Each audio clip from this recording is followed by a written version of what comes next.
All right, so we should be live now. We should be live. For all my viewers, you all know, obviously, that I am not good with the tech setup. So we're live with Hot Boy Spicy. It's fine if I call you Spicy or something. What would you like me to call you? I'm not going to call you Hot Boy for the rest of this stream. So we got to figure out something here. You know, it's weird. Okay, so the people that know me a little bit more personally online call me, all of them call me Hot Boy unanimously. All right. But everyone that I've become acquainted with on the YouTube side calls me, they defer to Spicy. I So mean, there's a I don't reason for care. that, man. I think Whatever's most it's comfortable for you. pretty straightforward why we wouldn't just default to that. But I'm going to roll with Well, you know, Spicy, and then if we feel like friendly enough by the end, then maybe I go with the other thing. But for the moment, we'll stick with Spicy, I think. Yeah, I'm fine with both. So All you right. do whatever the hell you want. Yeah. So a couple things, all right? So chat, you may notice a few things. We got a few things to get out of the way, all right? So this is my first attempt at a fundraiser. We've been talking about doing a fundraiser stream for some time. Is Sean Easton in the chat? Because you've been the primary advocate for me doing a fundraising stream. Is Sean Easton in the chat here? Maybe not. So it was suggested that we do something for Hurricane Helene. In the end, I decided to go with I wanted to do something a bit more general that I've always felt a little bit more strongly about, which is the homeless population. And luckily, my girlfriend is a social worker, so she was helpful enough to be able to give me some tips as to what are good organizations to, like good, verifiable organizations, not large national corporations or organizations, national quote-unquote nonprofits that are going to misuse the money or whatever. So we're going with Caritas, all right? We're going with Caritas. This is an organization that works primarily with homeless youths, all right, to basically get them housed, help out with childcare, issues like that, and then teach them life skills so that they don't just remain housed for a while, but permanently, and hopefully they can get themselves together. So we're trying this for the first time. What you guys should notice is, one, supers are off for this stream, and two, there should be, oh, wait, hold on. I got to set this up. Hold on. There should be a donate button. Let me make sure that this is working. So you guys might have to refresh the stream, but there should be a donate button. Give me a second here. Yeah. Okay. So if you all refresh the stream, we should have a donate button there for Caritas. So all funds, as far as I understand, with YouTube does fundraisers, and it's hooked up directly with the donate. Everything that happens donation-wise goes directly to the organization. So if you all right, so let's just take a second. It's not popping up for me yet. It might take a little bit for this to kick in. Hopefully not. YouTube does fundraisers, and it's hooked up. Wait. Oh, yeah, okay, we got to donate. Yeah, okay, we got to donate. Okay, so what you all will see is at the bottom of this, if you take a quick look, if you take a look at the bottom of the chat, right next to where you can type, you should see a symbol that says donate now. All right, should say donate now. So this is for Caritas. I'm not setting a goal. Let's see how, this is my first time doing this, so I don't have the experience that like a teching does or anything like that. But if we're successful with this, we will likely do one probably every Christmas Eve, okay? So if you donate, let's just see how this rolls. I've got a few different segments planned for the stream. We've got, I'm going to say Spicy here for the first segment. We're going to be debating, obviously, the Saul situation. Last things I'll also point to is that, Spicy, if you want to introduce yourself. Hey guys, I'm Hot Boy Spicy. You might have heard of me, might not have. I have a few videos that have over 100,000 views on YouTube. It hasn't been about a year and a half though, so it's been a little while. You know, I kind of went into the shadows for a little bit, but I might be coming out with another video here soon, One Piece related, after this especially. So we'll see. But yeah, I kind of just do thematic analysis type videos, and that's pretty much it. Yeah. So you can find Spicy's channel in the description below. Just to start this stream, for those of you who don't know what we're doing, again, we're going to do a few segments today. We're going to start with a debate about Saul's fake-out death, which obviously has become quite a controversial topic in recent times, partly because of me. And then after that, we're going to be doing a couple other things, which is we're going to be doing some Hunter x Hunter content, which you guys can wait on. And we're going to be doing a poster tier list, which we have talked about, but I'm never going to ever do like a dedicated stream to. And then finally, we can do some One Piece trivia. So we got a few segments pieced out here. For those of you who don't know, the reason that we're doing a debate about Saul's fake-out death is because I felt as though the video that I put out about Saul's death was misconstrued by many people on Twitter. And Spicy is not. I didn't really see your comments necessarily related to this. You were one of the people that stepped up. I will just say what I noticed. What I noticed was many Twitter accounts posting quote-unquote debunked threads regarding my video that had nothing to do with what my video was actually about. And so, last Friday, I threw out a challenge, which is whichever of these Twitter accounts wants to step up to address the video actually, not the made-up arguments that they're putting on Twitter, but the actual arguments of the video, they are free to respond. What I noticed was almost none of the same Twitter accounts that were slandering or putting libel on my name beforehand stepped up to the challenge. I will give credit to one person and only one person, which is ironically Three Skull Joe. Three Skull Joe, although he didn't necessarily push to get in the ring for this, I didn't see him really rally his followers. He did say that, look, if it comes down to him, he will step up and do it on Monday. All right? But at the end of the day, it was crickets from the vast majority of people. We got one sandwich dude, Panini, who basically stepped in and then quickly said that he would not be available for any stream ever. And then beyond that, pretty much everybody who talked shit was quiet. So the only thing I'll say here is that I do not respect many of these Twitter accounts simply because it is very easy to write critiques without actually engaging with what you are critiquing and just putting it out for the masses on Twitter, because Twitter is a platform that incentivizes very short responses, threads, not actually going through piece by piece and addressing point by point what the person is saying. It doesn't incentivize posting clips and putting rebuttals to said clips, etc. Basically, you don't really go through bit by bit. That's why I don't generally respect these Twitter accounts. I find it ironic that at the end of the day, I'm sitting here talking to another content creator, a YouTuber, rather than one of these Twitter accounts. That's all I'll say. If Joe wants to step into the ring at some point, then Joe's free to step into the ring. But beyond that, I saw crickets. And there was a lot of more people out there who were saying slander, putting slander, libel, etc. on my name the week before. That's all I'll say. So beyond that, I think we're good to go. Spicy, you ready? Yeah, I do want to preface this with a little bit of something. Morj, you probably don't even remember the lore. I mean, it's probably beyond you at this point because you're more into the YouTube game than I am. You always have been. But I don't know if you remember your introduction to me or not. I think you were on a stream, and I don't know if it was someone in your chat. I don't remember, but you got a glimpse of my my Kaido video, at least the title and the thumbnail, and it was. What is that video titled? It's like Kaido, I can tell you, I've seen your Kaido video. I've seen your Kaido video since then because people actually suggested that I watch it before the Wano video. So I'm working on a big Wano video. So people suggested that I watch it, and so I did watch it. I watched it somewhat recently, I believe. And then I think that's how I recognized your name when you threw your hat in the race on whatever day it was, Friday, Saturday, whatever it was. So I saw that video. Yeah. So I'll say this, because I'm not interested in debating Kaido here. If you want to debate Kaido, let me get out my video first, and then we can circle back or something, right? I'd like to keep this all. Yeah. But I'll say this, all right? In my opinion, I thought that you did a much better job writing a story for Kaido than Oda did. That's how I would phrase it. That's how I would phrase it. That's a simple way that I would say it. I think you did a much better job writing. I suggest people go watch that video if you want to get a story for Kaido that is much more compelling than what we got, in my opinion, in the manga. That's my opinion, and obviously you're not going to share that opinion. So, essentially, it did not change my views, this is not the first but time, you get what I'm saying. This is not the first time someone has told me that, funnily enough, and I won't go into any more detail than that. Obviously, if you don't want to talk about Kaido or Wano here, because that was actually going to be my next question: is what the hell's your Wano video, man? I'm trying to respond to that shit. Okay? Listen, man, it's where your book's at. It's where your book's at. Okay, listen. You see what I'm saying? We don't gotta go there. You know what I'm saying, though, which is just like, I think things that, people that put pride in what they're doing, put a lot of time into it, ultimately want it to be just right. I'd be happy to be happy to talk in a response or something like that after the video comes out. But at the end of the day, I'm trying to get it out this December. Oh, that'd be great. I want it out this December so I can give myself a bit of vacation after that. But, nice. It's not something that I want to rush out necessarily. So. Okay. Well, I, like many, are looking forward to it. So I hope you do it. All right, man.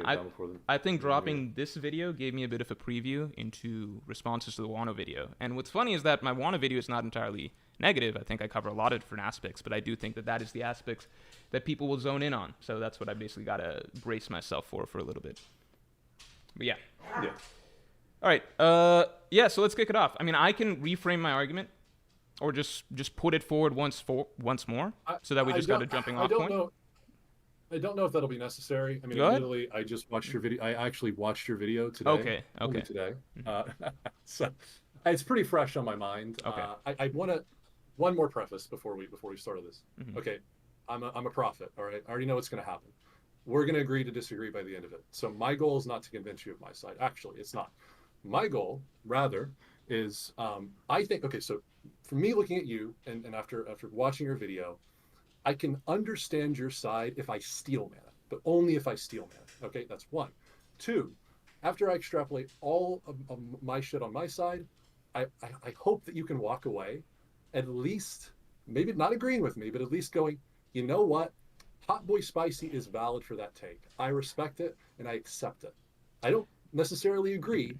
but I think it's valid. That's what I want you to Mhm. walk away from Okay. after So this. at the So very least, we're starting with a place where you're saying that you can, at least if you reframe your perspective to some degree or give certain weight to certain things, you can see where I'm coming from, which I think is a great starting yeah, point. I know already, man, that like whoever I was gonna get on here, because I was expecting a random Twitter person, I knew that I'm not convincing that person of jack shit at the end of the day. I know what they're coming in with the mentality of, etc. Ultimately, this debate is literally just to go through some points in detail in a manner that is very, very difficult when you put out a video, you put out defenses, points, etc. It is very difficult when you've got the whole world coming together to each put out their own like personalized argument for why they don't like this or that or whatever. At a certain point, it becomes impossible to actually, especially when a lot of people are not engaging with what I actually said, at a certain point, it becomes impossible for me to keep clarifying and keep clarifying ad infinitum, right?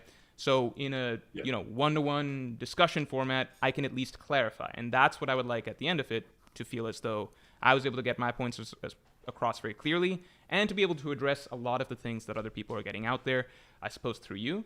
I don't expect to convince you at the end of the day. You already know where I'm coming from for the most part. I don't sure. expect that my feelings on Saul are going to change at the end of the day, but we can at least see a little bit more in-depth, nuanced discussion over the subject at the end of this, hopefully. Yeah.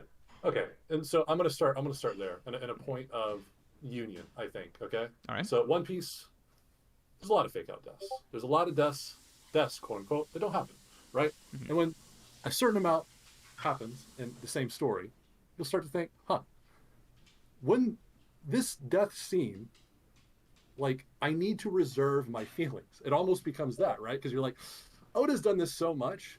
I Yeah. don't know if I'm allowed to feel here yet, because if I do allow myself to feel here, I'm just going to feel disappointed when they don't end up dying, right?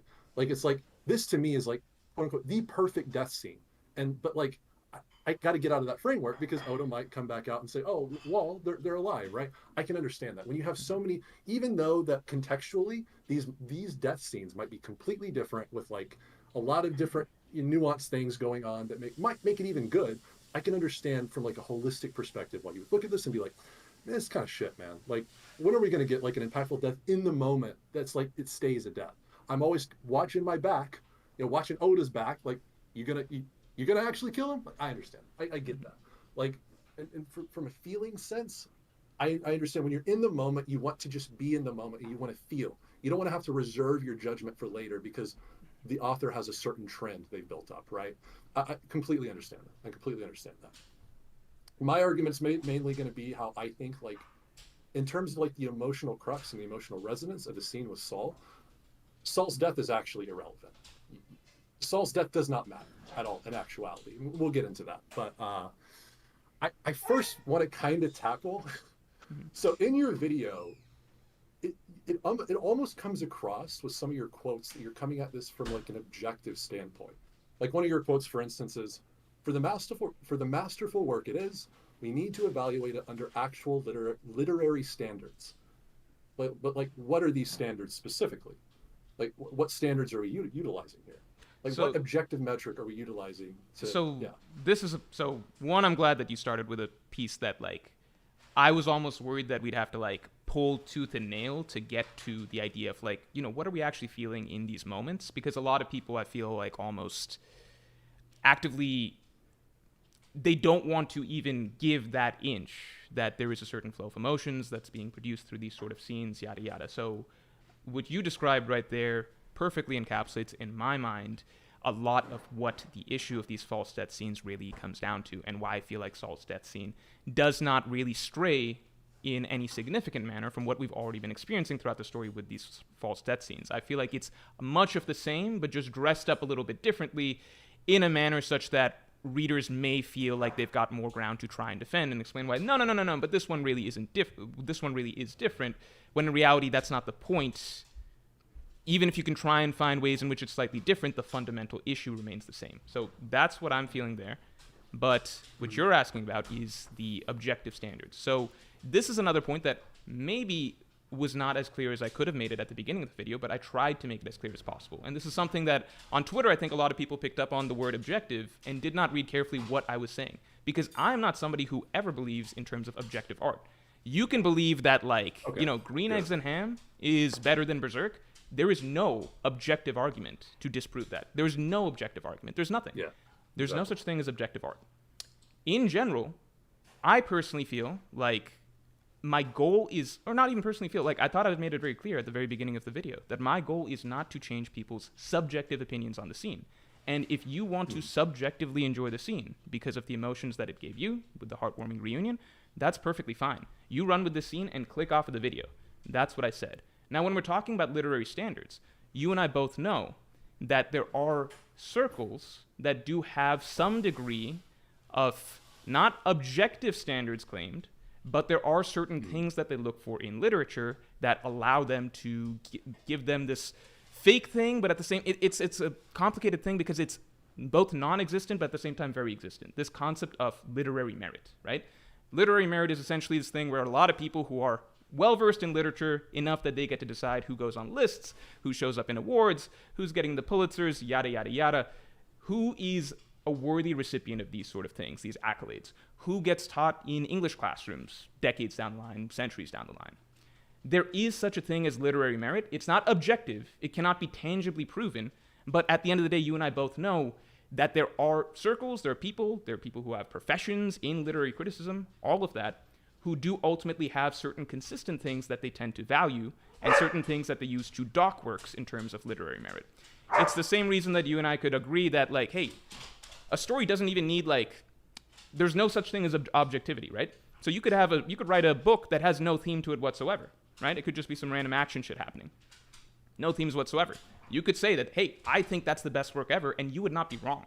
But at the same time, you and I both know that at the end of the day, it's not going to be considered a work of high literary merit by certain circles because it's lacking a fundamental aspect of storytelling. Now, to fully understand where I'm coming from, I love One Piece.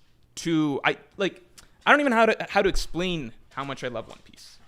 I consider it in such a high regard that I genuinely would love to see one day One Piece not just being considered like, it's popular as a manga, it's the most popular sold manga in the world. Manga is still a niche industry.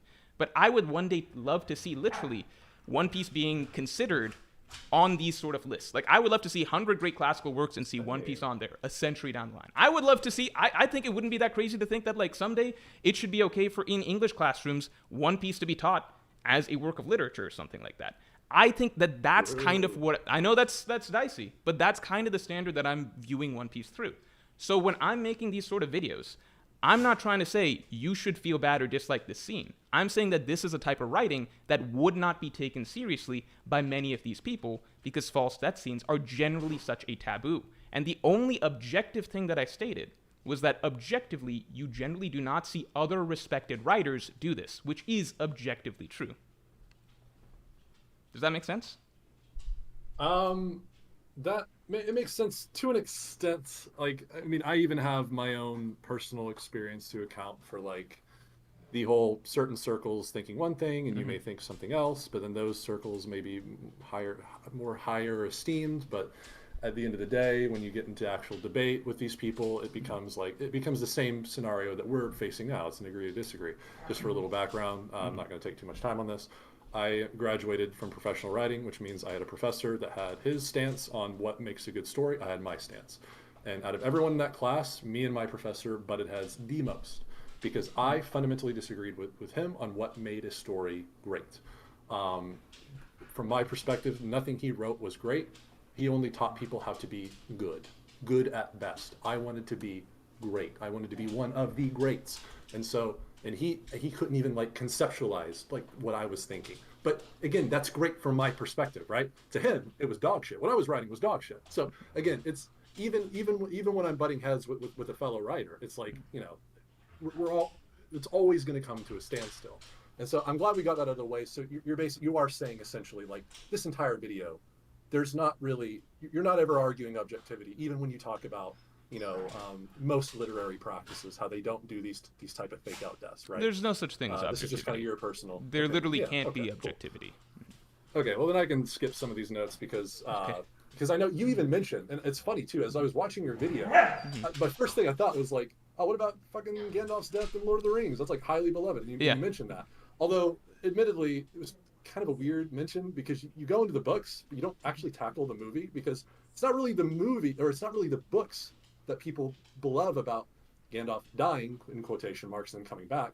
Most people know Lord of the Rings because of the movies. And in that movie, you know, or in these movies, when Gandalf comes back, most people like that. Most people like the scene where he dies and the scene where he comes back. And the reason why is everything outside of that quote unquote death. It's like, you know, it's been fucking years since I've watched Lord of the Rings, and honestly, I probably wasn't paying enough attention. But I know like Gandalf comes back, and it's like this moment where they're like, "Oh fuck, are we gonna lose?" And then Gandalf comes back. It's like, "Oh my god, he's like back, but he's even more powerful, and we finally have another beacon where we can like, he's gonna help us and shit, and like he's even more powerful. And he's so cool." Like, no one's thinking of the death anymore. They're just like, "Man, our character's in a rut, but Gandalf's here, and he's so fucking cool." But like, he was like in his training arc fighting a fucking demon for God knows how. It's cool. It's just I cool, agree. right? Can I? Oh, sorry, you didn't want to cut you off there. Yeah, well, so what I was going to say was, because this is going to be similar to what I have to say about Saul, where I don't think death is going to matter much. Well, can I respond to the Gandalf point then, real quick? If you're closing out that point. So, could I ask you real quick, what were Gandalf's last words? Do you remember? Off the top? I don't fucking remember. Okay, sorry. I shouldn't have. It's fly, you fools, right? So the way the death worked was basically the Balrog scene. Gandalf says, "You shall not pass." Bridge breaks. Whip grabs Gandalf's leg. He's slipping. They see him slipping. Then he quickly says, "Fly, you fools," and then gone. Okay? So if I were to compare that to Saul's death scene and Saul's final words, I feel like there is a world of difference between how these two final moments worked. And I feel like we would view Gandalf's final scenes very differently if they were written the way that Saul's scenes were written.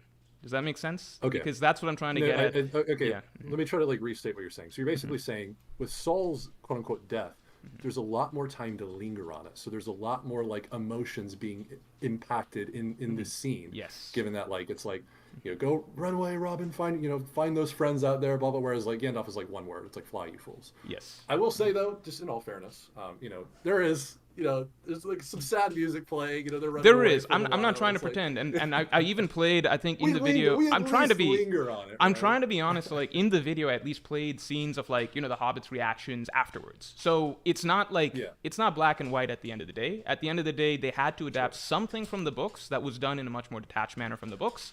And they had to, because they're treating the characters as characters. Characters are more humanized in the Lord of the Rings films versus in the books.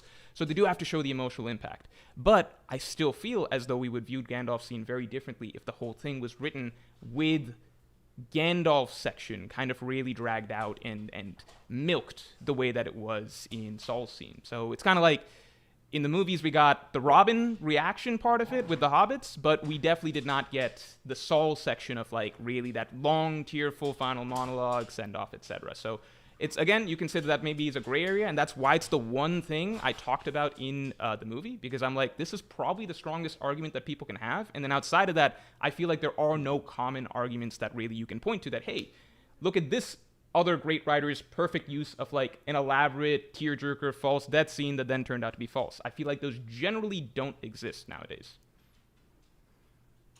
Okay, sure. All I got to say to this is genuinely, I think it's all completely context-based from scene to scene. I get with One Piece, and I've already explained to you that it's kind of the compounding element of like all these, there's so many scenes like this, so what can we believe at this point?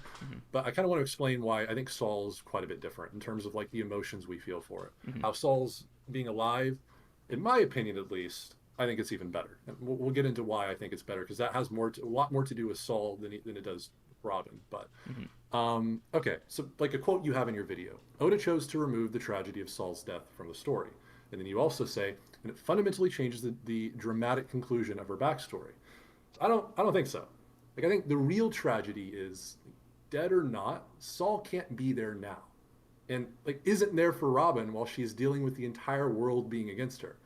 Like, she is alone without Clover, like Saul and her mother. What's her name? Olivia, right? Olivia. Yeah. Mm-hmm. So, okay, gotcha. Yeah. And she remains alone until she finds like the Straw Hats, right? Mm-hmm. Like that's the tragedy. Like, all the way back in Innie's lobby, Saul's death is never what is harkened on over and over again. It's the fact that Robin would rather die than experience O'Hara all over again. And like, you know, we see this idea be pushed again, like in this chapter, where Robin is contemplating death. But like what ultimately stops this like ceaseless train of thought? It's not Saul coming back to remind her to live. It's the Straw Hats demonstrating that she has a future with them, right? Like, Robin's suffering, why we feel emotions for her character, is that massive stretch of time where she only had enemies, not because Saul died. Like, I feel like, okay, I feel like this is akin to telling someone whose only parent has been in a coma all their life, you do have a parental figure. They're right there, comatose in the hospital. Like, it's like, I don't know, it doesn't jive with me. It doesn't. Like, I feel like Saul's dead or alive, it's irrelevant from like the emotional crux of the amount of fucking suffering Robin had to endure. She was alone. She was alone. So I 100% get what you're saying, man. So to that, I got a few things, which is basically because I've heard this sort of argument several different ways at this point, and like, I'm not trying to say that Robin's past wasn't still very sad, and technically speaking, her experience remains exactly the same, whether or not Saul actually died in that moment, or she just thought that Saul was dead in that moment, right? So technically speaking, that's the case.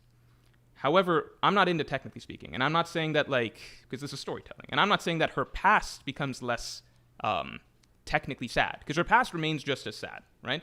I'm just talking about that scene. It's kind of similar to how, like, you know, I'm not saying Alabasta didn't have a very tragic sort of climax just because Pell didn't die right there, but I think Alabasta's climax is phenomenal. Just the same way I still think Robin's whole backstory is very sad. I'm so sorry. I got to interrupt you real quick. So wait, are you saying now that it only damages that specific scene, not yes, the entire and I tried to be as clear as possible. I think even in like the primary tweet that the first tweet that I put out, I'm talking about that scene. And I think that scene, no matter what, changes the moment that Saul's not actually dying. Because if you piece it out, right, yes, Robin technically thinks that Saul is dying right there. She technically thinks that she's going to be alone. But I think we also know that there's a few different ways that Oda could have spun this if Saul's death did not matter at all. He could have said that Saul was being arrested instead, right? Robin still thinks she's going to be alone forever. Saul's just being arrested, right? Same as 4Kids dub, Bellemir's being put in the basement. But Oda still used death, because there is something to the idea of the character being gone permanently, and we as the reader being drawn into Robin's experience in those moments.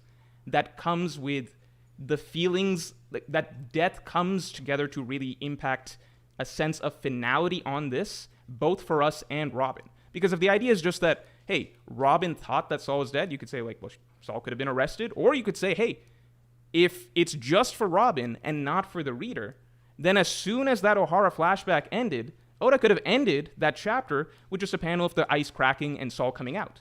But I think you would agree that the moment the reader knows that Saul is alive at the end of that flashback, something fundamentally changes about the sense of tragedy of that situation. I feel like it is somewhat disingenuous to say that the only thing that matters is Robin thinks that Saul is dead. Because if that's the case, then why did Oda wait so long to reveal that Saul was alive to the reader, right? Something is changing there, right? It can't just be about Robin. Okay, I see what you're saying. Okay, this is actually a different argument than what I thought it was going to be, because in the video, and like you even do like the scale thing, you even show a visual representation. It almost seemed like you were saying that one scene, and you kind of even elucidated a little bit here. It's like it does change a little bit of the totality of the Robin backstory. I could clarify that. Like having that death not be cemented. Yeah, I could clarify that for a moment, which is that technically it's still just as sad. For Robin, everything technically remains the same. But what's changing there is the flow of emotions, right? So you're getting tragedy, Pell scene. I think tragedy, Pell scene is a very different flow of emotions than tragedy, final tragedy, right? Again, if Saul being alive doesn't matter whatsoever, it doesn't make it any sadder, all that matters is Robin needs to think Saul is gone, then Oda could have done this a million different ways. Oda chose to imply Saul dying because at the end of the day, I think undeniably actually killing the character carries a different weight than Robin, character A, thinking that character B is dead. There's just a different sense of tragedy that comes with it. Sure. I mean, but I guess my contention with that is like if we're only looking at this scene, like I choose to look at it like a little bit more holistically when it comes to Saul. And this is part and parcel of my content is like I try to come at it stories from a framework of I want to ask this particular question. It's like, what is the author doing here? Why would they choose to do this when I'd imagine Oda? I feel like I even vaguely remember Oda making a statement a long time ago about like he doesn't even like fake out deaths or whatever. He did. Maybe that wasn't Oda. Maybe that was someone else. Okay. It's like I feel like all this stuff should be probably in Oda's mind. So like when I look at this, I try to be as I don't know, I guess as optimistic as possible. So kind of like what my interpretation is in the Saul survival. While again, I can understand the argument. Like I can understand why you would say, you know, Saul surviving kind of dampens that moment in particular. And it's like, well, why wouldn't Oda do all these a million different things? I think in the present story, when you look at it holistically, it says something kind of cool. So just see if you agree with this, okay? Or if you just don't really feel much from it at all, okay? Right? Because again, highly subjective. All right, so Saul being back is not like I don't think it has much to do with Robin, but for like the overarching story. Like I view Saul right now as like a literal representation of the most important lore-related manifestation of inherited will, basically. Like just like history, Saul has endured so much to get to this point for the truth to be revealed, right? Like I see his undying character as a literal representation of the undying will of like the 800-year-long void or whatever. Like it's like that echo from the past. Yeah. And I feel like the sentiment is even explicitly hammered home with like Vegapunk, his dialogue to Robin. What is he like? O'Hara is not lost or whatever. Yeah. Yeah. Like AKA Saul is alive and carried on that will by like saving some of that history and is probably actively passing it along to Elbaf even as we speak. So I think, yeah. I think there's a way more like. No, I mean, I don't want to say good faith. It's like, I think that optimistic lens, I think you get so much more out of the story. And I feel like what you're doing is you're hyper focusing on the death. And I understand, it's not that I don't understand why you're hyper focusing on the death because Oda's done it so many times. But I feel like with the case with Saul specifically, because of the emotional resonance that's already associated with Robin, him being there or not, and what it says for Saul right now, I think it is so much more good than that one little minute bad, if that makes sense, right? So, I mean, I get what you're saying. And I guess at the end of the day, you call it a minute bad. For me, it depends quite a bit. Like it's ultimately, we're not going to agree most likely on if this is minute or if this is really something significant in the story, right? Because for me, let me first respond to what you said right there with Saul basically being the representation of lore, inherited will, etc. For me, that's Robin. That's Robin's existence. Throughout the story, I feel like it's been reiterated multiple times that because Robin is alive, O'Hara is still alive. That was, in fact, her final conversation with Aokiji. O'Hara's will lives on through Robin. Through Saul, technically, that's the poneglyphs surviving on, but I feel like most readers weren't that fixated on, like, okay, well, what about the poneglyphs of O'Hara or anything like that? To me, that was the beauty of Robin's story, that in the midst of this terrible, terrible tragedy, like absolute genocide, there was this one flower that managed to like survive the harvest, right? This one thing that managed to keep growing and continue living on despite all of the odds, right? And to me, Robin's story is far more powerful than Saul's. Saul wasn't hunted for the next 20 years. Robin was able to survive through those 20 years, continuing the research of the scholars of O'Hara, despite being hunted by the entire world and despite being suicidal herself. In fact, this chapter almost reiterated in my mind, finding out that she was like finding a cliff to try and die on at certain points, it reiterated in my mind that that is the power of her choosing to live on. And it's the memories of these other characters telling her to live on that kept pushing her and pushing her. And so finally we get to a point where, she's at the end of her rope. She's at the end of the rope. She can't fight anymore. It's, the climax of Enies Lobby and everything like that. She can't fight anymore. And then the words of Saul finally come true in that he promised her that, like, you need to keep fighting because one day your true friends will find you. They will be there for you. People can come and replace me. People can come and replace Clover, right? That's the beauty of Robin's story, and that's where that moment of I want to live all comes together. I want to live, take me to sea with you. And just like that, Saul's words have come true, And the Will of Ohara keeps fighting on. And one day, through Robin, the Will of Ohara is going to change the world, right? The final poneglyphs are going to be solved. The ancient history is going to be revealed. Luffy's going to bring down the reign of the world government. To me, that's the beauty of it. So, like, I don't view Saul as the ultimate representation of any of that. I view Robin as already being that. And that's why I view, like, Saul just being extra saccharine sugar being added on top of something that was already beautiful and perfect, in my opinion, just because it's like we're getting this extra nice, to me, cheesy scene when before we had the tragedy of loss and then the beauty of something different gained in the Straw Hats. Does that make sense? It makes perfect sense to me. And you know, in fairness, at least to my side, we don't necessarily know where this is going. And I reserve this same thing, by the way, because I don't like Pound's, at least as it stands right now. I don't like Pound's quote unquote fake out death. I think that I kind of have a similar take on that to you, but I'm still reserving my final judgment for when you know, what we see the fruits come about, right? Like maybe there's some cool shit that happens with that. I don't know. No, that's totally even with fine. Pell, Yeah. right? I saw a theory in my server one time from one of my guys. He said something about like we need that Pell is awakened revelation or something. I was like, you know what, it might be acceptable to me if maybe we'll see. We'll see how I feel about it whenever it comes time. But again, Saul, there could be some cool developments that come about from this, and even more resonant with what we were talking about, where kind of both what we just talked about kind of combines into something that we can't even see yet, right? Yeah. I'm just generally pretty good about that stuff, but could I add one thing? Because there's one so I'm sorry if I'm cutting you off at points. One thing that's always difficult for me if I'm talking to somebody who I can't see their face is like I don't know if like they're getting to the end of their thought or not, and then I have a difficulty reading that just from audio. So I'm sorry if I've done that a couple times so far. I don't know. You're good. All right, please just shut me down and let me know that I'm interrupting you if I'm interrupting you. Yeah, no, you're good. You've been respectful, man. Okay, thanks, cool. man. Yeah, no, just okay. The thing I was trying to get off was just like yeah, like you mentioned, try and look through the story through a positive lens. I think everybody likes to believe that they're objective. The reality is that we're all human. We have, our flaws, right?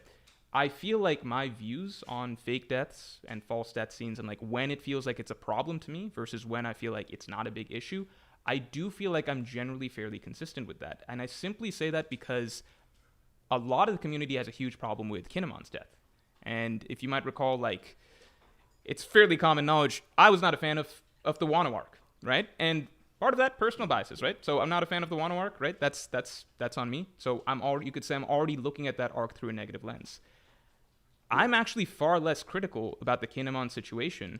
And in general, if you go back to my chapter review, which is now in the Morj archive channel, I don't think I made a big deal about Kinemon's death. I think I've used him in a thumbnail talking about fake out deaths in the past, but that was admittedly clickbait. I don't think I ever really harp on Kinemon's death as being, it's not even really going to feature in my Wano video. I don't view it as that bad of a thing, simply because when I was reading Kinemon's death and going back to read it, and if I compare it to a Pell scene, a Pound scene, a Saul scene, Ovia, Clover, whoever, it does not it's not written in the same way. It's written to be a scary scene where it's like Kinemon is getting the shit beat out of him by Kaido, and he even gets stabbed at the end, but I never felt like there's certain things and certain phrasings that it feels like Oda uses when it comes down to a character being killed, and that's notably absent in Kinemon's scene. And the thing that he was stabbed with was, it was something that we've seen fucking characters survive over and over at the end of the day. I didn't know, the law aspect of it's the Ope Ope Yumi's aspect or whatever. I didn't even think Oda was going to do that. As soon as that happened, I felt like, no, this is not written like a death scene. I didn't think Oda was even going to come up with an excuse, because it just felt like it felt to me more like what I would fall in the category of a fake out death, and that not actually trying to squeeze that much emotion. So I don't levy that as a criticism. I think we came off the back of Egghead, which I put out a video calling Egghead a masterpiece. I came into Elbaf with very high hopes and optimism for the arc. I personally feel as that I have been consistent with the idea of what constitutes a false death scene that is really taboo in my mind, and I think in general, generally what a great work One Piece is, I still feel like that's a blemish, the one big blemish. I feel like I've been consistent with the idea of what that constitutes versus what is, in my mind, an excusable fake-out death. So I get what you're saying about optimism, and maybe I'm not coming at it from the most fair perspective, but I don't know, I don't hold that against Kinemon and Wano, really. I did with Egghead and Saul, even though I view Egghead as a phenomenal arc, and Yeah, I completely understand because okay. Correct me if I'm wrong. So, seems what you're trying to say is like, or what you are saying rather, is Mhm. it doesn't holistically damper your viewpoint of that flashback and of or even Robin as a character, or even, maybe even Saul as a character. No. Just that specific moment at the end of that flashback section where it's like, go live, Robin. That whole scene kind of to you now feels a little bit more hollow. Is that what you're saying? I think it's a very cheap scene, and that is the scene that I'm referring to as cheap writing. I think it's a very cheap scene in Okay. hindsight, the way I view Pell's scene to be a cheap scene in hindsight. I don't view Okay, so basically, Alabaster's like climax as bad. yeah, okay, so basically, like when you connect now, when you're connecting that scene in the flashback in these lobby to this scene in the chapter, now both are kind of become hollow. They've hollowed each other out, basically, is what you're Yes, saying. yes, because I'm not Okay, going to give okay, so credit to a heartwarming reunion scene because a heartwarming reunion scene between characters that thought they're dead is always going to be heartwarming. It's inherently this. I'm not going to say the scene writes itself, but it's just like if Luffy met Ace again, we're gonna cry. Like we're gonna cry. Like it's readers are gonna cry, right? Like it's that doesn't justify what it doesn't justify how we got there. Like that to me, that's why it's low hanging fruit. That's why I view it as cheap because writers could do this frequently for a lot of the same reasons, but they know not to. sure. And and again, if that is your, I'm not going to be able to argue my way out of that one if you feel strongly about that, especially because again, I came into this thinking your criticism was a lot more holistic of now like Robin's flashback, Robin herself, Saul. Mm-hmm. It almost came across that way in the video, but it might just not have been paying enough acute Well, attention. can I say two I things, can still, Spicy? I can still. Okay. Yeah, go Okay. ahead. I'll just say two things. I'm sure you paid attention in the video, but one of the things you talked about, which was effect on Robin, that's defense number 8 in the video. But let me just say two things. One, you've been remarkably respectful, articulate. I always understand where you're coming from. I appreciate that you understand where I'm coming from. But I would say that this was one of the fundamental issues that I did not like with how the video is being responded to on Twitter, which is that a lot of things that are explicitly in the video, like I'm never making the argument that this means that Robin didn't have a sad past, right?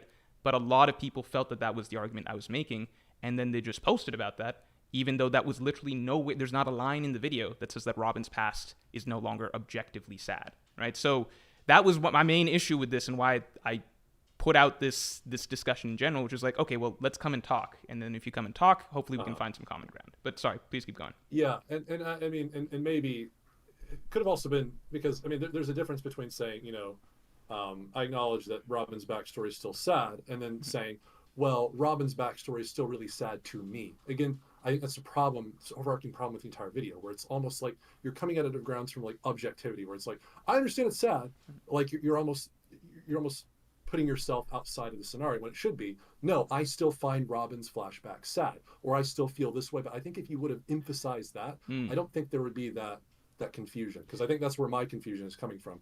Like a lot of the video, it really came across as like, this is the way you should write, and this is how it should be. Otherwise, you're ruining everything.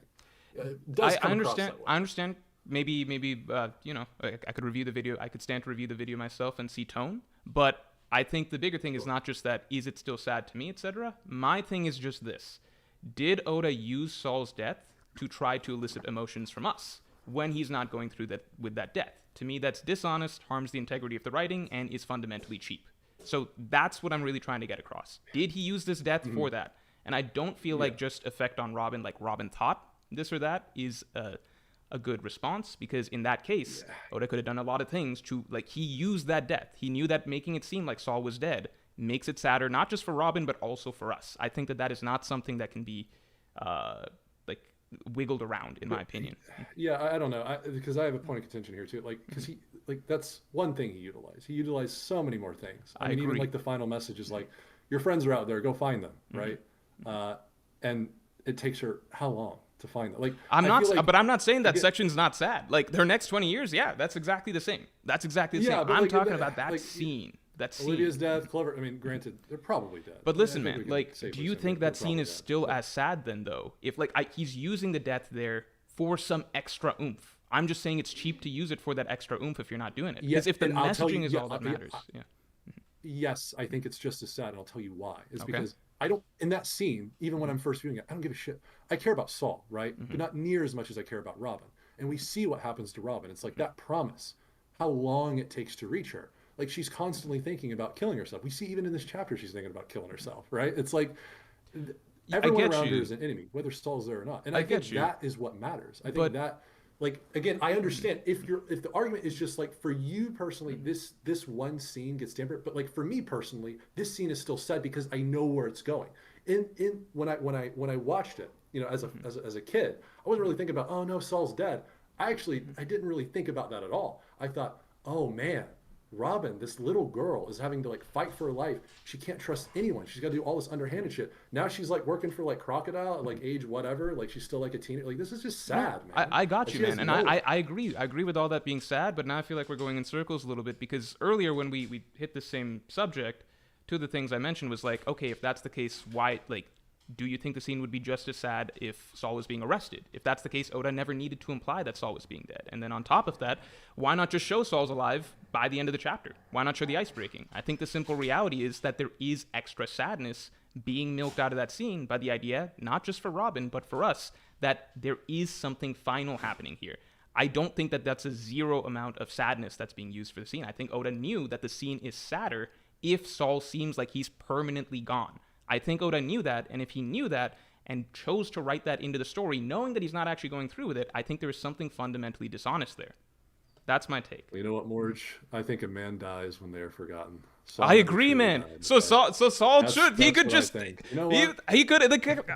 Man, that's the whole point, man. He was still alive in our hearts. He didn't need to be alive in the story as well. But I mean, Well, that's... no, it's that it doesn't matter. I think it just doesn't matter. That's Okay, why it then doesn't bring them matter. all back. Man Then bring. dies, I he's want to see dead, Hero Saul look died. back. I want to see Robin's Bellemere return back. for the will, man. All right, hey, listen.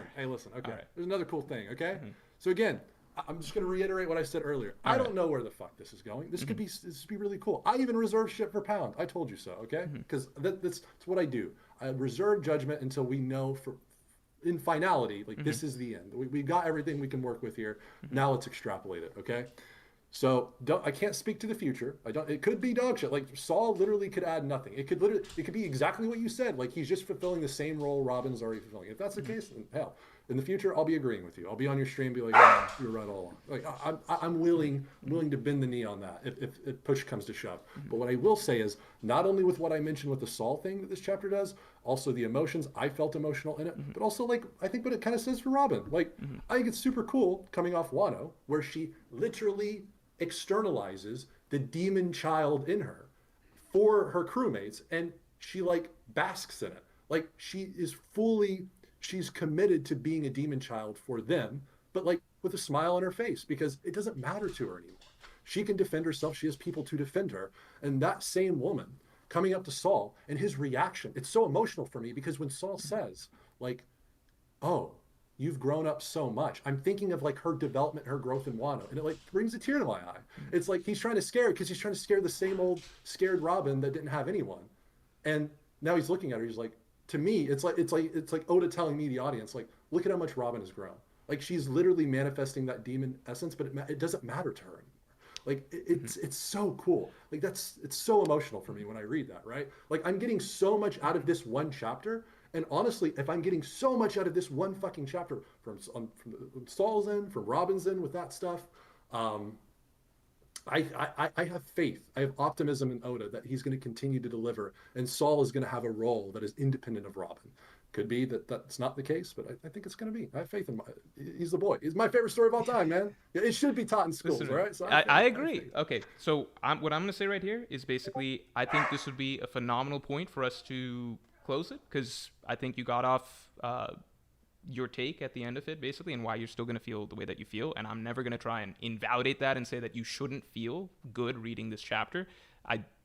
Even if at some points, if I'm saying it's cheesy, whatever, basically unearned, I'm not trying to make you not enjoy the story. And I feel like we've probably hit our point where we both get where we're coming from. We are not going to really shift things from here on. And I think we both articulated our arguments, our viewpoints pretty well.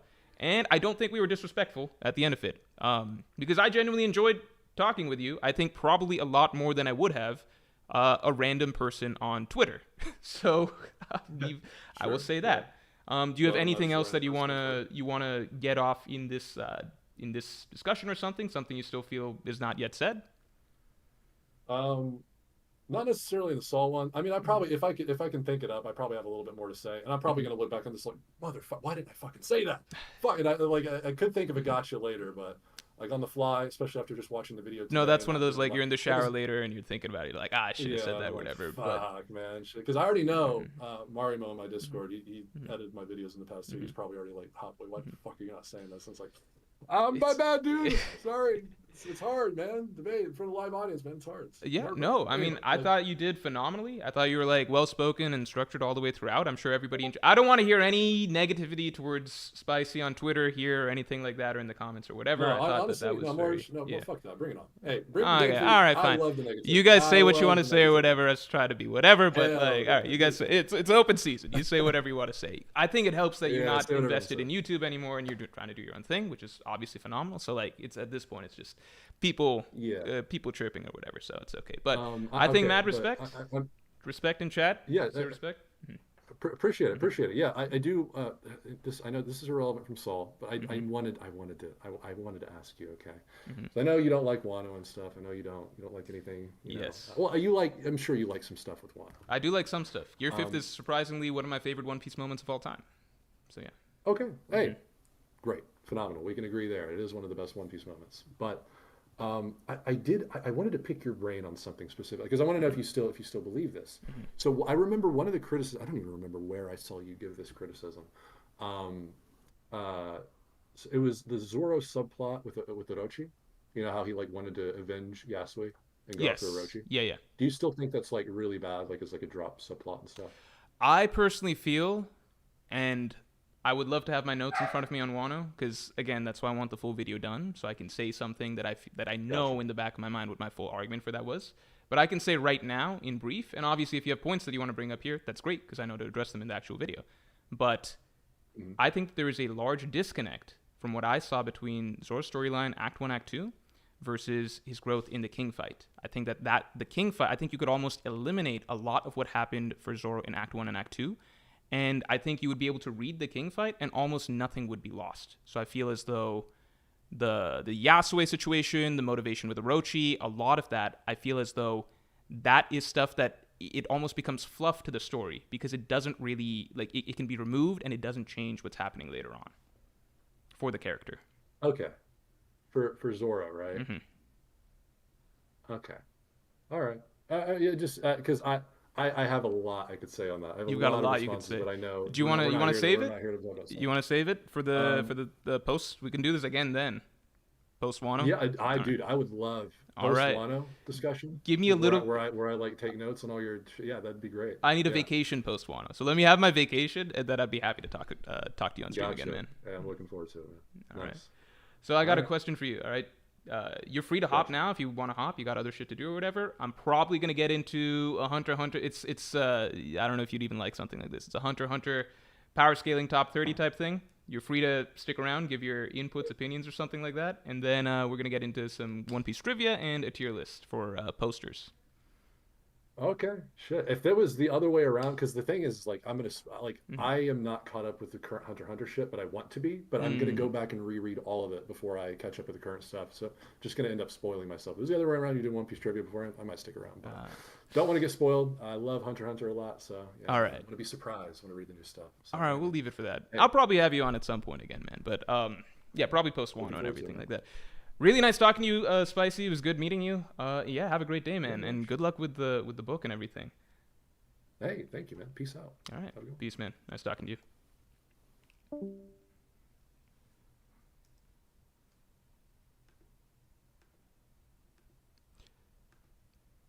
All right, everybody. Wait, let me end this call. We good? We good?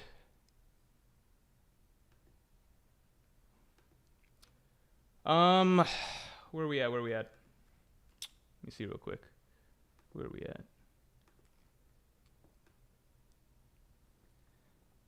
All right. Here's the thing.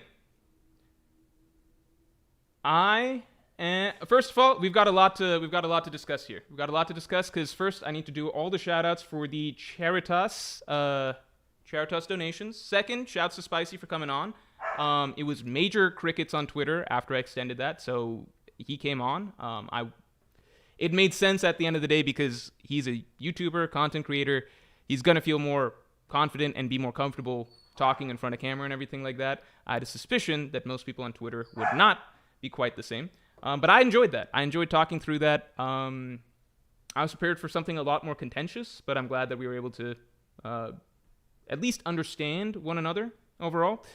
I would say I'm somewhat disappointed just because it went so amicably overall. I'd already started talking to him before the stream started, and talking to him before the stream started, I was already like, okay, we're not going to be like butting heads. Not disappointed because he wasn't articulate, good with his arguments and everything like that, but disappointed because it wasn't a dummy on Twitter like I hoped. So, JD Legend says Twitter a bunch of cowards. Jay, do you want to hop in this stream? Would you like to hop in this stream? That was my thing. So I'll just say this, which is that, I mean, I said this at the beginning, but I'll say it again here, which is that on Twitter, you can just talk shit. You can make up shit about the video that's not in the video. You can do whatever. And then people will eat it up because all they want to see is like, oh, someone is debunking the video or something. That's all they want to see. And so as soon as I actually extend a challenge that like, hey, no, you actually have to talk to me and address what I'm actually saying, it's nobody on Twitter is actually stepping up. The only person from people who were shit-talking me the other day, the only person who was genuinely like, you know what, like, I'll join in the discussion if I end up winning the likes thing, was fucking Three Skull Joe. And I think that's just because Joe's like so absurdly stubborn in his head that like in his like I don't think he realizes what he's getting into with like an actual discussion. So I don't know, I think that's funny.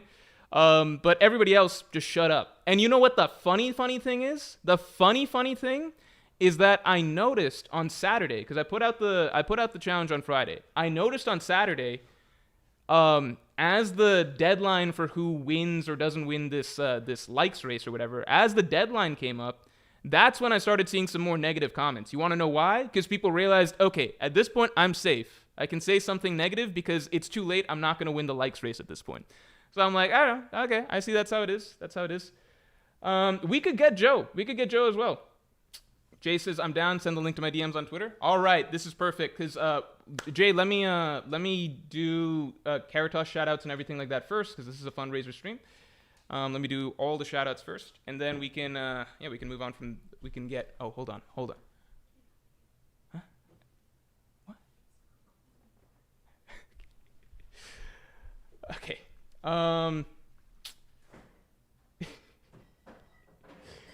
Tactical shit posting, says Loud Waffle. Yeah. All right. No, but I sincerely enjoyed talking to Spicy. I wish it was on some other subject where we weren't having to argue, because some of the things he told me beforehand, he's working on a book. Obviously, he's graduated in professional writing and everything like that, so I'm always going to be interested in his perspectives. Yeah, I accidentally found someone I sincerely enjoy talking to. And you want to know the irony?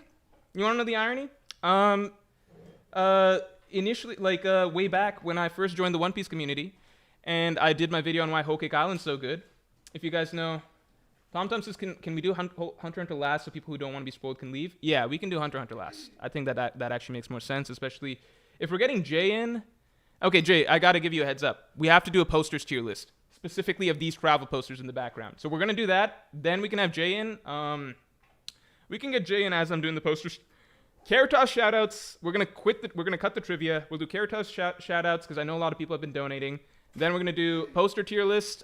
Jay is free to join in on the poster tier list because we can maybe be doing the tier list as we just generally talk. And then Jay would probably want to join in the Hunter x Hunter discussion. Yeah. We're not doing Hunter x Hunter next. Don't worry about that. What was I saying? Yeah, it is what it is. Tom says, oh, and here's me reminding you to make the Morj coins chat command. I'm making another note. Okay, all right. Yeah, no, anyway, when I first came into One Piece and I was talking about like why Whole Cake Island's really good or whatever, if you guys recall, Dritz, who's very negative about One Piece, invited me onto his channel to basically be like, we could argue about how good or bad Whole Cake Island is, and then like pretty early into the debate, I think we both just started getting along, and sometimes that's just the way that it goes. I think as long as both sides understand each other and then feel like they're not going to change their feelings at the end of the day, then it is what it is. There's nowhere else to really go from there. Okay. Let's see. Okay, so we've had several donations to Caritas that I've not been shouting out, just because I didn't want to interrupt our flow, really interrupt the general flow. Oh shit, we've got a lot of donations. Holy shit. So Omar, thank you for the 5. So again, for those of you who are tuning in right now, let's get the stream likes up to 200.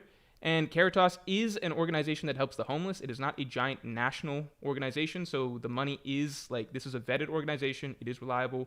The money does actively go to helping homeless people basically get housing and learning life skills, and then for some of them childcare, depending on if they have families, basically infants, like early pregnancies, things like that, and they need childcare, daycare, things like that taken care of. But the biggest thing is getting them off the streets and setting them up for a better life going forward. So thank you very, very much for the support. I was very intimidated at the prospect of doing a fundraising stream early on, because I was just like, I don't know, man. Like, I don't know, like, how it works. But then I actually watched some videos, and it's very, very easy to set up on YouTube. We're not doing any super chats today. All the money is just directly going to, like, YouTube doesn't even take a slice. All the money just goes directly to Caritas. So, Omar, thank you for the 5.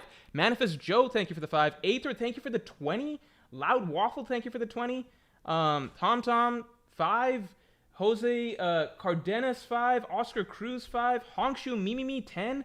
I'm happy to see a lot of like the usual names who are always happy to come into these streams and participate, donating such large amounts, or donating so frequently.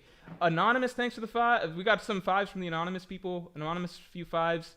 And Anonymous with the 50. So I thought I saw somebody in chat saying Anonymous, Anonymous just donated 50. Yeah,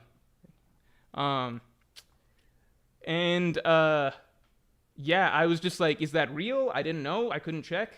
So, holy shit. Thank you very much, kind anonymous person. Cheers to you for the 50. Sean Easton, 20. Min Wu Huang, 20. Polmao, 20. Manifest Joe, 5. Green Tornado, 5. Gunther, 20. Jordan in the Flesh, 5. Fakeland, 5. Arvind Sivasalam, 200? Holy shit. Okay, everybody shouts in the chat for Arvind for the 200. Holy fuck. What the fuck? Arvind Sivasalam, seriously, 200? That is insane. That is insane. Big props to you. How do you donate? Underneath, if you see the chat, right next to the chat, there should be 2 hands, like, holding each other. That's a donate button. But seriously, Arvind, holy shit. Thank you so much. That is... I'm going to check how much we've got so far, because right now I need to check... how do I check the actual... Because maybe we can do a goal. I was scared of doing a goal because I was just like, I don't know if people are going to even want to give. Like, does... okay, amount raised is 535. Okay, let me do something. Hold on. Here, we can set a goal. Let's see if we can get it to 1,000 today. That's insane.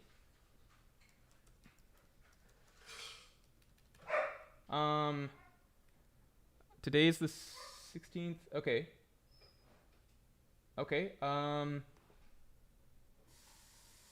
Yeah. Is that showing up for y'all? Can you see the goal? So right now, 541 of 1,000 has been raised. My God, holy shit, guys. Seriously, amazing stuff. Look, it's not the goal. I wasn't even sure what to set the goal at or what made sense or anything, but now we've kind of got a gauge, and it seems like people are really responding. So yeah, amazing stuff. Anonymous, another 50 from Anonymous. Holy shit. Not really an ostrich, 20. Another 10 from Anonymous. Sunny Clip 5. Jamie. Jamie 22, 20. Dylon 5. KK 5. Seriously, like, this is amazing, guys. I really wasn't sure if people would resonate with this or want to do this, but this is awesome. Yeah, we actually might hit what do you call? We might hit the actual. Let me see. Does the donation goal show up for you all? Yeah, you guys could see 540 out of 1,000. Oh my God, that's awesome. That's crazy. All right, good stuff. All right. Here we go. Let's do the next phase. Shit, I'm gonna have to set up shit for Jay again. Jay, if you mind hanging tight for a little bit, let's do this first real quick. All right, hold on. And also let me just actually. What if I'm at? Where's everybody in chat at? Okay. Tom says, Morj, can you explain the trivia format? I think we might bump trivia. I was just gonna do Sporkle, but there might be a fun way to do me versus chat in trivia. Here's the thing: I'm not the best at One Piece trivia. No, I'm pretty good at One Piece trivia. I think I just realized I'm not like Tekking or Arter level. What I can do really well is guess chapter numbers. I can guess chapter numbers, not guess chapter numbers, but if you say like when did this event happen, I can tell you probably within 5 chapters, like either the exact chapter. If it's a major event, I can probably tell you the exact chapter. If it's a somewhat important event, I can probably tell you within 5. And even if it's a really minor event, I could tell you within 10 from anywhere across One Piece's 1,134 chapters. I think I could beat almost anyone in the world at that, except my image finder, Magnus. Anonymous, thanks for another 10. Yeah, like and share the stream everybody. Like and share the stream, everybody, because yeah, this is actually a much more successful fun. Like I was uncertain. I was like, are people even gonna want to donate? I don't know. OG3 says you versus Par in chapter numbers. That has to happen eventually. I think I would beat Parvision at that. I think Parvision would beat me at actual trivia. I think I'm good at the chapter number trivia though. I could do that. Yeah, let's do. Here, how about we do this? We'll do it in steps. I'll have Jay come on. Let me have Jay come on first. He can get his thoughts out real quick. In the meantime, I can be setting up the tier list, and then we can close out with a Hunter x Hunter thing. And I think that can be our order of events. Hold on real quick. Let me bring Jay on.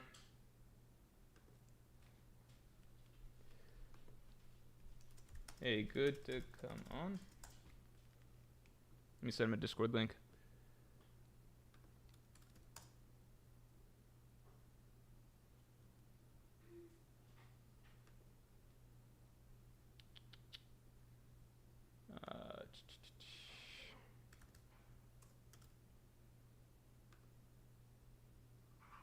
No, just call him.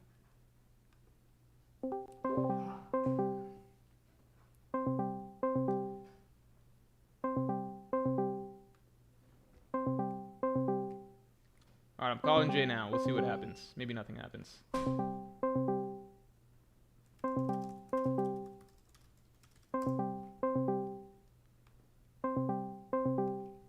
Alright, I'll just leave that tab open. Alright, in the meantime, let's take a quick look at what people are saying. What do people have to say?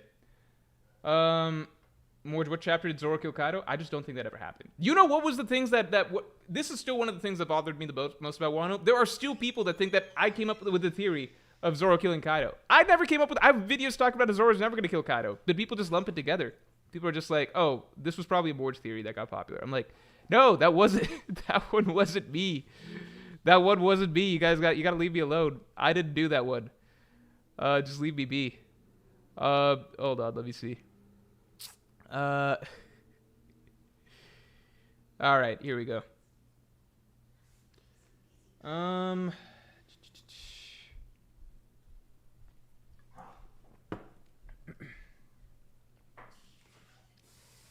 Yeah, that was one of the things. But at that point in time, I had so much other shit to deal with the raid fail that it was just like, it's not even worth clearing my name about ZKK. It's not even worth it. And like the worst thing is that I would see polls come up on. I literally saw polls in the past about like ZK, which is worse, ZKK or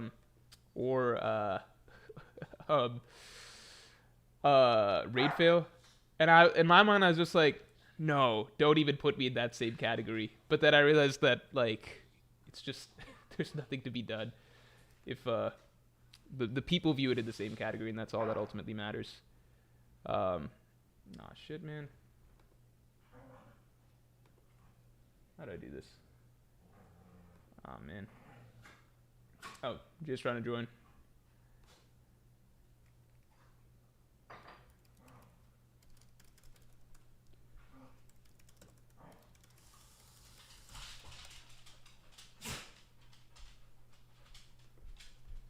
Alright, we're about to get JD Legend joining the stream.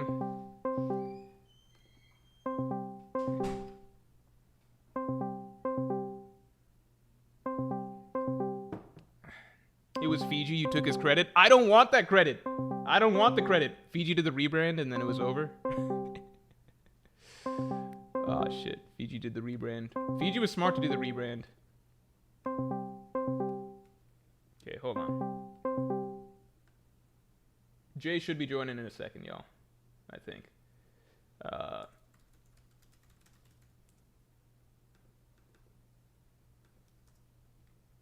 Or maybe not. Do I send him a link? What does he mean send a link? How do I send a link? Not on my PC, JD Legend, that's my Discord on my phone? What the fuck? Okay. Alright. Okay. Alright. I gotta do something complicated here. I barely know how to do Discord. Did it work? Alright, I sent him a thing. Alright, here we go.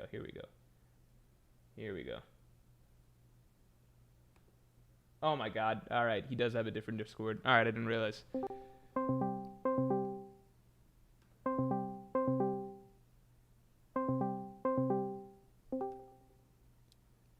Alright. Oh my god. Yeah, I'm driving, my bad. I'm on my way to my studio right now. Alright, man. Give me a second. You gotta give me like a couple minutes if you can hear me. I can hear you. I can hear you. Alright, so we got... I mean, the audio's not bad. God knows I've joined streams with way worse audio before. How you doing, man? We both been through it a little bit the last couple weeks. We both been through it a little bit. Yes, we have. It's part of the course for the One Piece community, right? Not surprised. They don't watch your video. They make baseless statements. They threaten you personally, and they assume all kinds of things about you all in one go. And then the moment you challenge them back, they fold like a deck of cards. That's the way it's the same thing every time. I don't know. The biggest thing that I dislike about Twitter is just that it's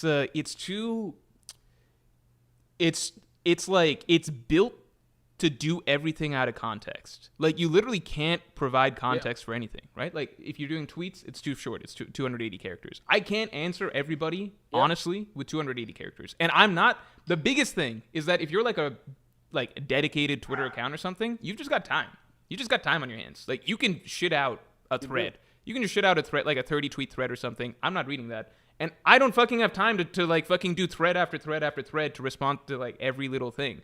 So like all that happens is just like, oh, they say some shit. I'm like, no, it's in the video. And then they're like, that's not in the video. And I'm like, okay, well, I'm not going to fucking spend 2 hours all day or something like that doing this bullshit with people. It's just, it's like it's just bullshit after bullshit after bullshit. And it's like, well, I have better things to do with my time. I literally can't spend all day on this stupid fucking thread debate or whatever. So, okay, so we just leave it. This is going to be my go-to response, Jay, from now on.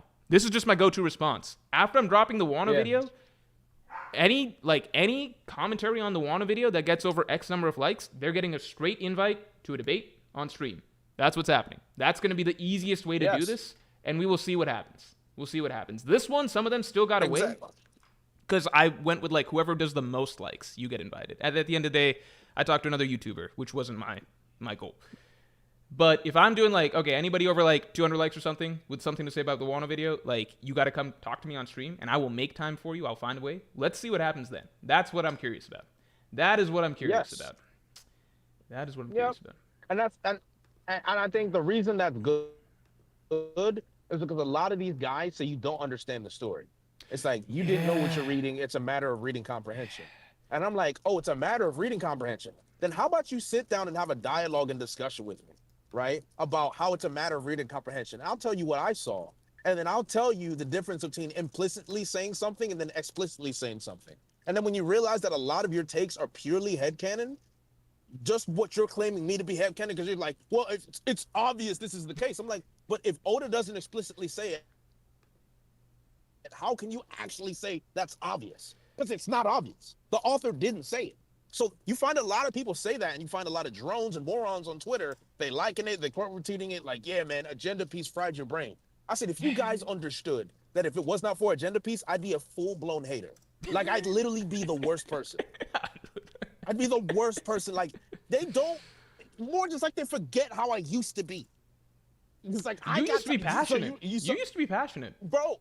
I used to be passionate and I used to answer everybody. Like everybody. And if you noticed, right? If you noticed, the Saul thing, I answered everybody when I made that tweet. Like I was like answering so many people, and my friend, people were like, "Yo, that Wano video activated the Twitter version of you again." And I'm like, "This is not what I wanted, but it has." Because I finally said what I'm gonna say. I feel like That's it, bro. Well, where are you at right now, like, man? Because you're still covering One Piece as a just for agenda, basically at this point. How'd you feel about the chapter, by the way? Like, was the chapter good for you? Did you enjoy the chapter? Because I'm not gonna be upset if you enjoyed the chapter or anything like that.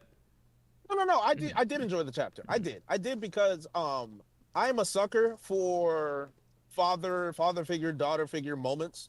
I'm a sucker for that, and I am an emotional guy. So when I think Oda did well in pulling on the emotions and the heartstrings and like Robin's mannerisms. So like for me, I was like, I'm feeling this. I felt it. This is great. I think when I heard Saul said the flames must have melted me and then I fell into the sea, I had to pause for like a good 5 to 10 seconds to let it go. And then continue on. I had to. If you watch my reaction, I literally paused. And I'm like, just don't engage with this. Not right now. Crash out later over this. Not right now. Yeah, I was like, I'll go over it, and then I talked about it. I'm like, listen, you can like the Saul moment. It was good, but then you can also acknowledge it was Mickey. And then everybody crashed out because I said it was Mickey. I remember I saw that tweet. I saw that tweet. And I thought it was being tame. Yeah. Morj, that was me being tame. Yeah, it was like, well, we can say this, but we can also say this other thing. They're like, no, you can't say the other thing. That other thing's not okay. I'm just like, what the fuck? All right. I thought he was being nice about it. And it's like, and then you get this guy on Twitter and he's talking about like how I hate it that people say we can't take criticism when we don't have to accept the criticism. I'm like, yeah, I mean, but you gotta engage with it. But then you get angry at us. Yeah. You have to engage with it as well. Like you don't have to accept it, but then you can't crash out on One Piece YouTubers for criticizing something and say you don't accept it. Yeah. And I also tell them like two things can be true. Just because you think something is good doesn't mean it's actually done well. Like doesn't mean it's objectively good. Like, and I had to explain that to somebody, and it was like, well, what do you mean? Like, I think I still don't use objective, but I'm just like, but this isn't like you wouldn't see this in like a more, like this does make the work as a whole feel more like Looney Tunes, right? Like we can say that there's a sliding scale of what has like conventional literary merit or something like that. You know what I mean? Yes. And like and then people were bringing up like Romeo and Juliet and all kinds of other things like that. Bro, and I'm like, I don't think you guys understand what the point is. No, that made me flip out because like some of the things they brought up were things I fucking talked about in the video itself. Like they brought up fucking Gandalf. I'm like, oh my god. And then they're just like listing off shit. They're like Sherlock Holmes, dude. I've read Sherlock Holmes. I haven't read all of Sherlock Holmes. I've only read Hound of the Baskervilles. Hound of the Baskerville. Or Baskervilles, I forget. I fucking read a Sherlock Holmes. I always like reading mystery. I didn't particularly like Sherlock Holmes because like I feel like the mystery is weaker than like adventure stuff or whatever. But I read Sherlock Holmes. Sherlock Holmes is not like a literary like it's not like a thing that's taught in classrooms and stuff. It was cool for defining the mystery genre early on, but it's never viewed as some deep emotional work, right? It's not in the same category as One Piece. You know what I'm saying? Like, it's like if you bring up Jaws or something, like yeah, Jaws is a cool movie, but I'm not talking about. I'm talking about like is this gonna be viewed like the fucking Godfather or something like that? You know what I mean? Like there's a different scale to how people view things.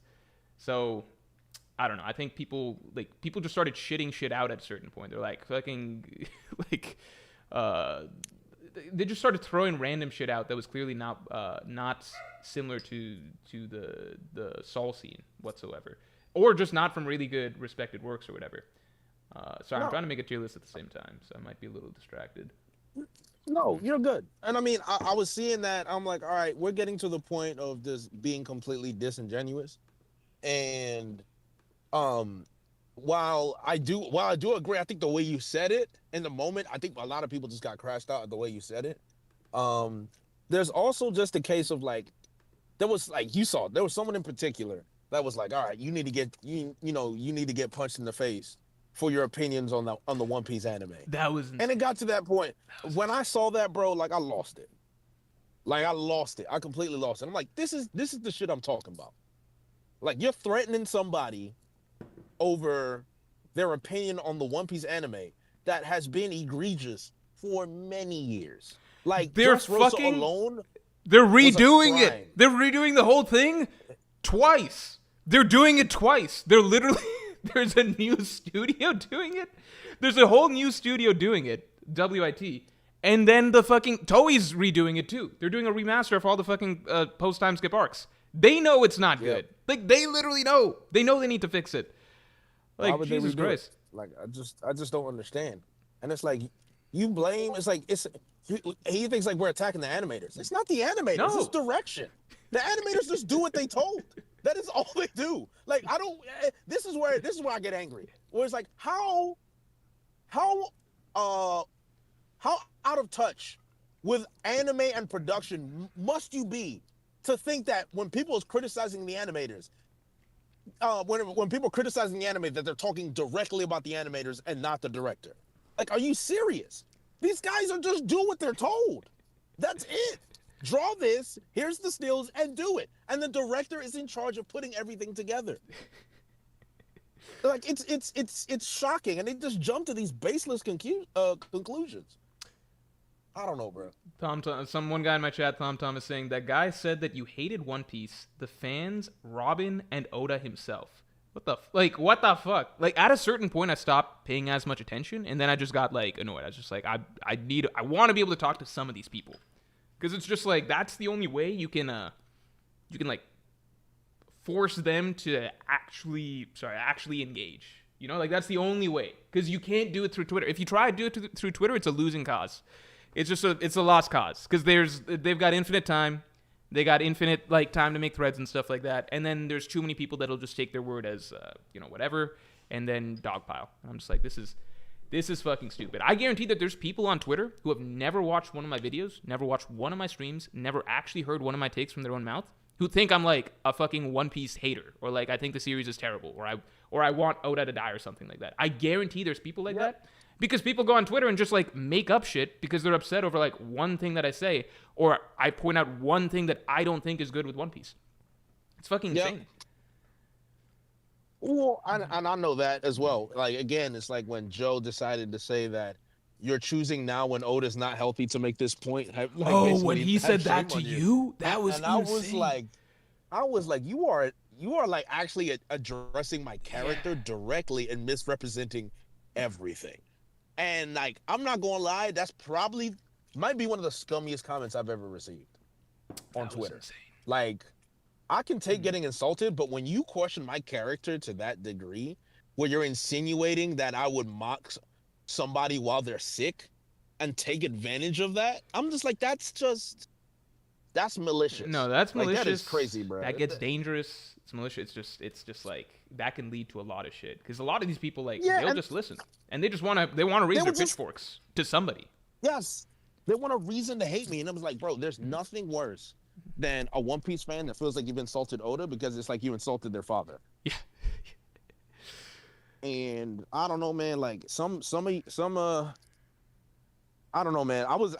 There was a time where I was actually gonna write out a tweet, Morj, and I had to delete it. I was like, delete that tweet. No, that's usually I was gonna say is like, it's usually the right move. It's usually the right move. It's normally the right move, and I'm like, the way these guys treat Oda, you would think as if he was there when they were born and he played catch with them when they were street, with the way they read them. And it was like, because that's how they behave. I'm like, no matter how much you love his story, Oda does not know you. You're defending him as if he's a close personal friend of yours, but he's not. At the end of the day, he's not. He's an author. You don't know him.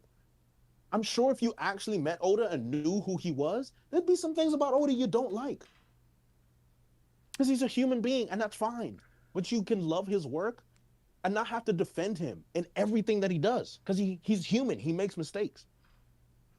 I don't know. Man, I don't know. It's just too much, because a lot of, like, some of the comments were really like, I'm too emotionally triggered by the video to watch too emotionally triggered by the thumbnail to watch the video. It's just like, dude, you don't have to watch the video, but then just don't like make shit up about me then in that case. Like, that's kind of insane. And like, Yeah, you know what's I'm crazy? more- Yeah. Go ahead. No, what's crazy is just that like the video, what was frustrating for me was that the video has like literally hundreds of images. Like literally in the folder for the editing process of that video, there's hundreds of images. Like I put a lot of effort into these videos. I don't just try and say shit, right? Like there's hundreds of images where I'm like pulling panels of like this line was said, this line was said. Ice time, not ice time. Like I'm covering everything possible, and I'm actually trying to engage with Oda's work, right? Like I'm treating it with respect. I'm not just going out and like doing a rant video, right? I put in like the time for the panels, right? Like citing as much as I possibly can. On Twitter, it's just like they do not offer that same thing to the video, right? Like they're not actually pulling lines or clips from the video. They're just saying that like the video can be debunked by like blah blah blah blah blah, and then they'll just say like some random ass shit that's not even in it. And I'm like, holy shit, like I respect One Piece enough. Like I love this series enough that like if I'm trying to critique it, I'm gonna do it as honestly as I can, and I'm gonna try and actually cite things when I'm breaking down. Like I don't think this is good. This is a difference between why I view Igaram as okay, but like Pell is bad. Like I'm using as many panels and examples as possible. Whereas over there, it's just like, no, BS. And just like ride the wave of emotion because people want to be upset that somebody's criticizing what Oda did. Just the way it is. Yeah, it is just the way it is, unfortunately. So, I mean, at this point, we're not, anything that we're complaining about is not going to change, unfortunately, but it's just good to talk about it at this point because it's always been this way. No, it's it's never yeah. not going to be this way. It's good to talk about it, and I'm glad I did it before Wano. That's the biggest thing. I'm glad I did it before Wano. Like, I dropped the Wano video because that one's going to be... I don't know if that one's going to be more controversial or not, because, like, people already are pretty mixed on Wano. A lot of people don't like Wano. With the Saul reunion scene, most people love the chapter, which is all the more reason I felt like I got to talk about it. Wano, I don't know. Like, how was the overall feedback you felt to your Wano video? I would say it was like 80. Well, I guess I never really saw the amount of the Twitter backlash, but I'd say it's like 70-30, either positive or indifferent, which I'm okay with. I'm okay with that. Yeah. The way I also framed the video, like I basically tried to frame it as this is personally my take. And I didn't try to go too deep into like the actual literary issues. Like there's some things that I explained that I had issues with from a literature standpoint, but I mainly just shared my personal grievances. So a lot of people were like, all right, well, he's sharing his personal grievances. So, people with a brain normally just didn't crash out that way. Yeah. So maybe I got away with that, but I still got heat. I still got a lot of heat actually. So, it is what it is. I'd say this, man, which is like, I know who you wanted to see on the stream today, and that was not who you got to see on the stream today. But for me, it wasn't as fun because, like, again, I actually enjoyed talking with Spicy overall. I will say I'm giving props to Joe in general because out of everybody that talked shit when the video first came out, Joe remains the only one who. After I dropped the gauntlet, like threw down the gauntlet, Joe remains the only one who was like, I'll come on the stream if we're going to have a proper discussion or something. He's the only one out of everybody else was just dead silence. It was like, nah, can't make it to the stream. We can't find a schedule or something. I'm busy or something. Or they just didn't respond whatsoever. Joe was the only one who's like, I think he's so stubborn that he genuinely was just like, it'll be okay. Like my random shit from Twitter will make sense live on stream when it's being like actually assessed. And I know that Joe's somebody who literally thinks that like Ace coming back is okay. So I don't think he's aware of how that would actually go over when spoken out loud in words on like a live stream format. But I'll say props to him. The dude he's 10 toes down. Doesn't realize he shouldn't be, but he's 10 toes down. Yeah, that's crazy. The guy, him saying that Ace coming back would be okay. I was like, oh, yeah, okay, dog. What are we doing here? Do we just want to compromise the entire story? Is that where we're going? Like, I didn't know what I was walking into today because I was like, well, it's not a random person. Because I know what they'll say. Like, people on Twitter will say shit. Like, they will bring up Ice Time Capsule. They will harp the shit out of Ice Time Capsule. They will, like, they'll basically say the Robin's past still blah, blah, blah, so sad, blah, blah, blah. Like, they will completely miss the issue. So I was kind of prepared for that. And then instead we just talked about things that like, okay, I acknowledge that this is still not good. Like, shouldn't have done this, blah, blah, blah, blah, blah. But still find the heartwarming reunion scene, yada, yada. I'm like, okay, well, we got nothing to do with this discussion here, basically. So I don't know, man. I think post Wano, maybe we'll do this again, and then we'll just see what happens. Glam says Joe's okay with anything Oda does. This is not to, like, this is actually, I don't want to spread hate. This is actually respect to him for being the only, like, I'm not going to name the names of the people that were critiquing, were happy to critique earlier, and then got scared the moment they actually had to back that shit up. I will give props to Joe for being okay with trying to actually defend in like in an actual interaction. You know what I mean? Because that's a lot harder. That's a lot harder than just writing a thread when you're not going to get a response because the other person doesn't have fucking time. No, and I gained respect for that as well. I was like, yeah, I feel like you didn't. I feel like stay you in didn't. business, yeah. I feel like you didn't. No, it's Joe, because Joe tried to debate my Wano video as well, and like actually responded to it. My only real problem with Joe was that Oda Health comment. That's my only real problem. I agree. That's like, I agree. That's just scummy. That's all it is, bro. Like, it's really, really scummy. And then the other gripes that I normally have is just with people that basically say agenda piece fried your brain. Like, it's almost like the reason I hate that so much is because they act as if I lost understanding for the story because I only do agenda piece. Like, how is that possible? No, you've like, been very clear.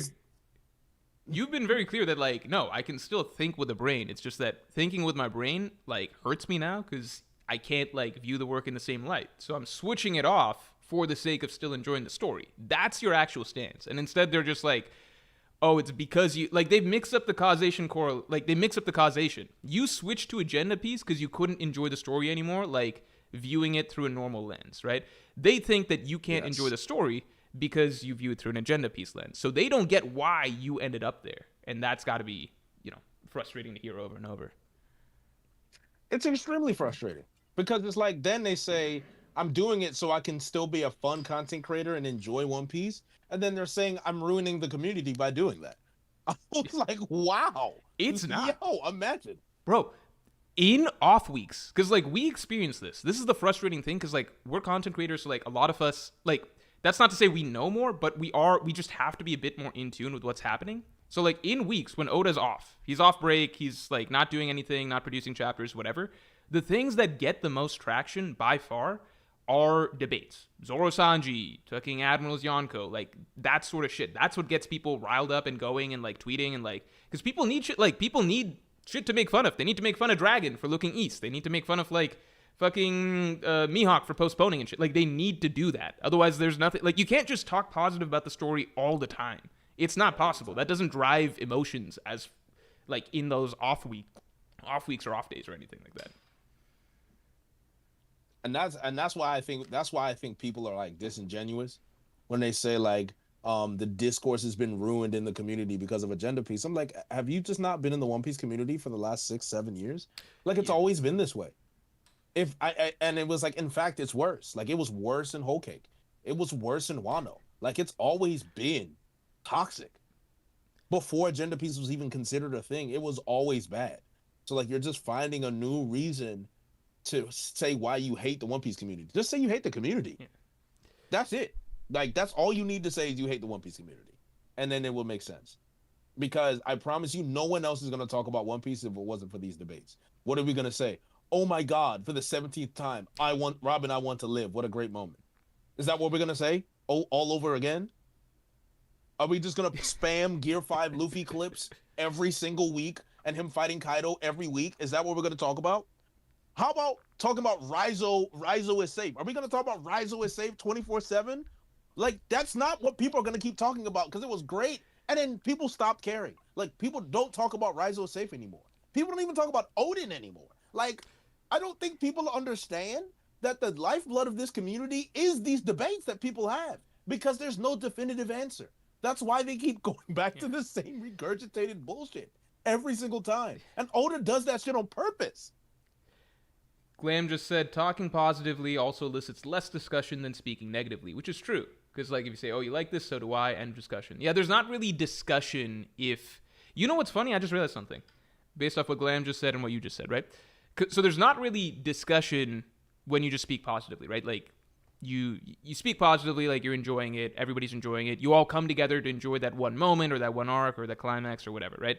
Then beyond that, Yeah. like, speaking negatively is what prompts discussion. Now, speaking negatively, generally, we all love One Piece. So it's not often that most of us are speaking negatively about the story, right? Like, this critique that I just dropped, I'm not dropping this, like, once every, like, month or something. This is, like, once every 2 years there's something that I particularly don't like, outside of Wano, right? Like, in general, like, Egghead I fucking liked from start to finish. I had almost no critical videos throughout all of Egghead, right? So, in general, most of us are not, like, if we say that negativity is generally what leads to discussion, because you want to actually debate and argue, like, no, this is this way or this is that way or something. And the story we generally all love or like enough that we don't want to always be, like, talking negative about it. We want to be good.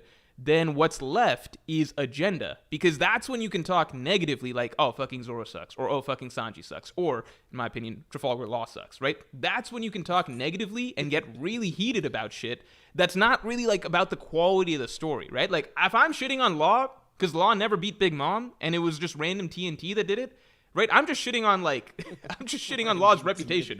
I will always say that Law's a good character. Like, people are always surprised when I say Law's a good character. Law's a great character.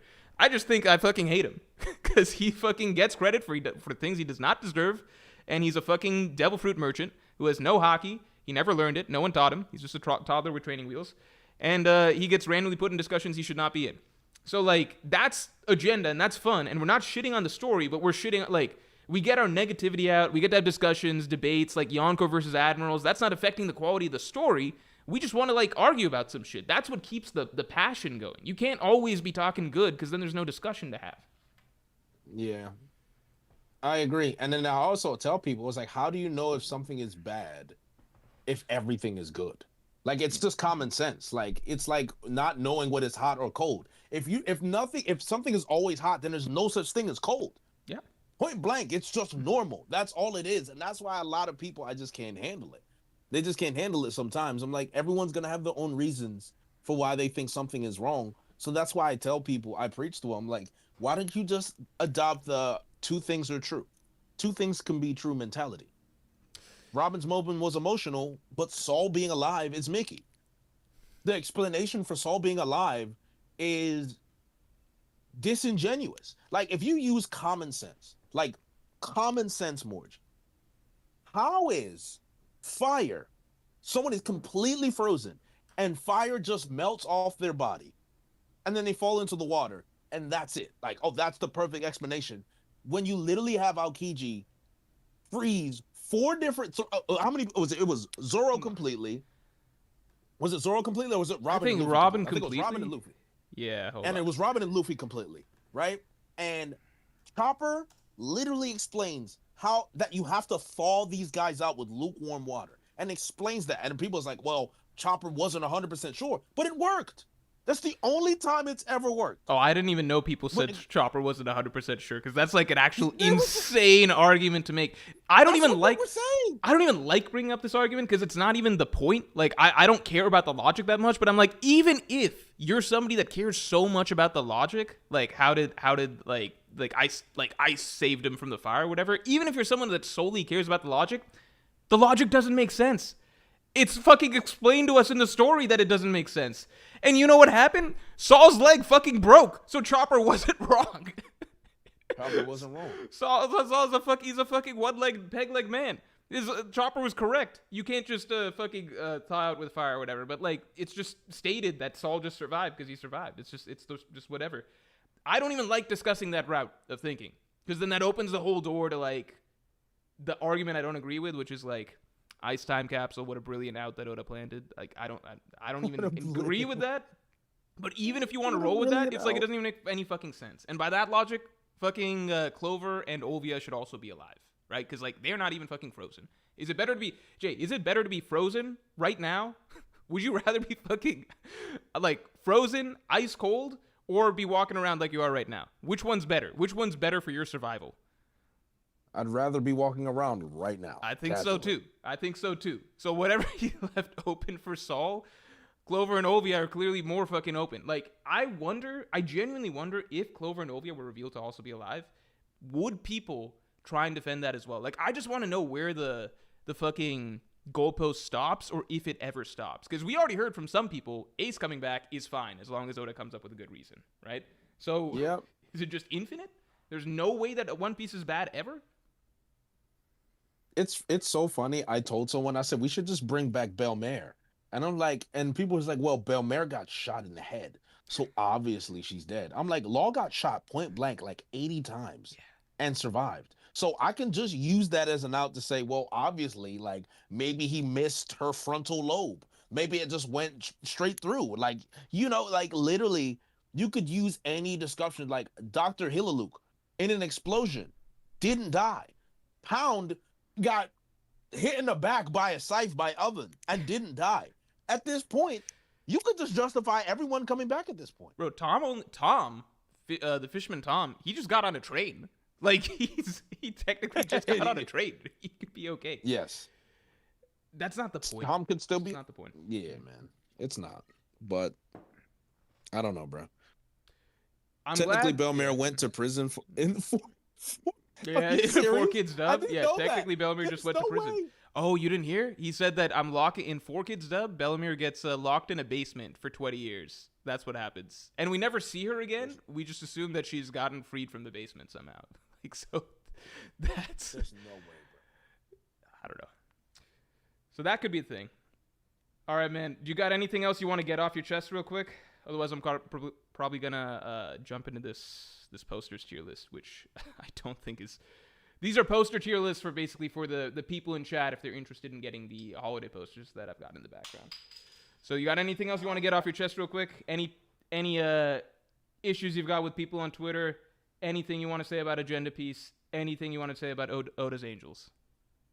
I don't have anything per se. I think I've said everything I need to say. I think one thing I will say is like the campaign against One Piece YouTubers in general in the community, I find one of the strangest things I've ever seen. It is literally borderline on just straight up prejudice towards One Piece YouTubers. Like the community hates One Piece YouTubers. I know what they you're just about. don't. It's like it's a personality trait for them to hate One Piece YouTubers. Because they feel like we just don't represent the story well. And in my last stream, I had a younger content creator that I was reacting to his video, and I brought him on. Mm-hmm. And he's new. He's got like 3K subs. He's new, and he's already experienced it at 3K. He's already experienced people misrepresenting him and slandering him on Twitter. And I'm just like, welcome to the game. Like that's just what you're gonna have. That's what you're gonna have to come with. So I get to a point now where I just shake my head and just realize that what it takes for people to make long, well thought out thoughts and then put it into a video longer than 10 to 15 minutes and actually do it well and then have people watch it, they're just scared. They can't do it.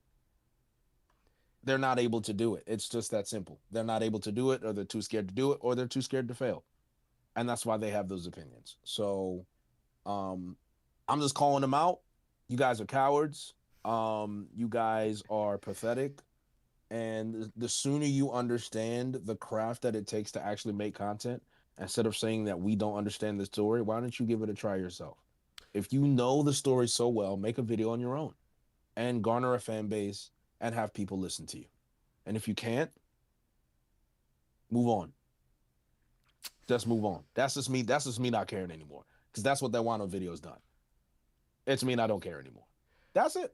That's all I gotta say, Morj. I gotta say nothing else. All right. You guys heard it here. I feel what you're saying, because I know that the reason there's so much hate is just because everybody wants a voice, right? At the end of the day, everybody wants a voice. So like when people feel like there's some voices that are disproportionately bigger, which are, people with larger followings, YouTubers, content creators, stuff like that. There's just there's a sort of petty hatred for that. It's just gonna exist. I remember, because like back in the day, I used to just post on Reddit a lot. I was a Redditor. Like I was a Redditor through and through. I love talking about One Piece, so I'd go on Reddit, talk a lot. And like it feels good when you post something on Reddit. Like it's fucking pathetic, but it feels good. When you post something on Reddit and it gets like a shit ton of likes, like 100 likes or something, it feels good. You feel like seen, you feel heard. You're like, oh, my thoughts and my opinions matter to somebody. I can imagine it doesn't feel good to a lot of people who are posting on Reddit or Twitter to almost no sort of to nothing, right? Like no sort of feedback or anything like that, right? To then see any opinion that they disagree with getting a lot of traction, and then it's easier to just hate the person or hate them for having a platform when you don't. And then that's what that devolves into. Like, when I talk about One Piece or whatever, I always try and come with, like, this is my favorite story. Treat it with respect. I'm always putting a shit ton of time putting panels into it. I'm never, ever claiming I'm a better writer than Oda. That's never. Never. If I'm allowed to talk about never think that way. I never think. I literally don't think that way. I love this fucking story. That's not a thing. I'm trying to come at it with as much respect as possible and trying to piece through as much. Like, usually when I criticize One Piece, I compare it to One Piece. Like, my Wano video, like, when I talk about why I don't like Wano, I'm like, look at what Oda did in this other arc that was a million times better. Like, I really hold One Piece in really fucking high regard. But at the end of the day, that is literally all we do. Yeah, that's like, all we do. More is we only compare Oda to himself. Yeah, that's the part that pisses me off more than anything. It's not like I'm coming out here saying, well, Berserk did this or Hunter x Hunter did this. That doesn't come out of my fucking mouth. Like, what the fuck? Just stupid. I'm with you, man. I'm with you, bro. All right.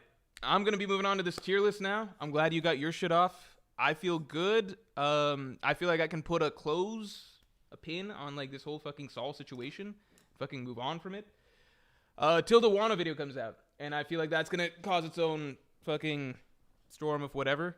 I plan on taking a vacation after the Wano video comes out, so I may not see any of it. As you should. Yeah, you won't see it. I'll react to it, though. Don't worry. I know you will. I'll carry on this one. That's what I felt good about, though, because I saw a lot of YouTubers come out, like, and basically kind of, like, other content, like people who I'm good with or whatever, come out and just call out behavior that they're seeing, which did feel good. Felt like I'm not just, like, being thrown to the masses or, like, thrown to the lines or whatever, but, you know, I don't expect that for the Wano video or anything. It's just, you know, if you want to jump on that, feel free. I'd always would appreciate that.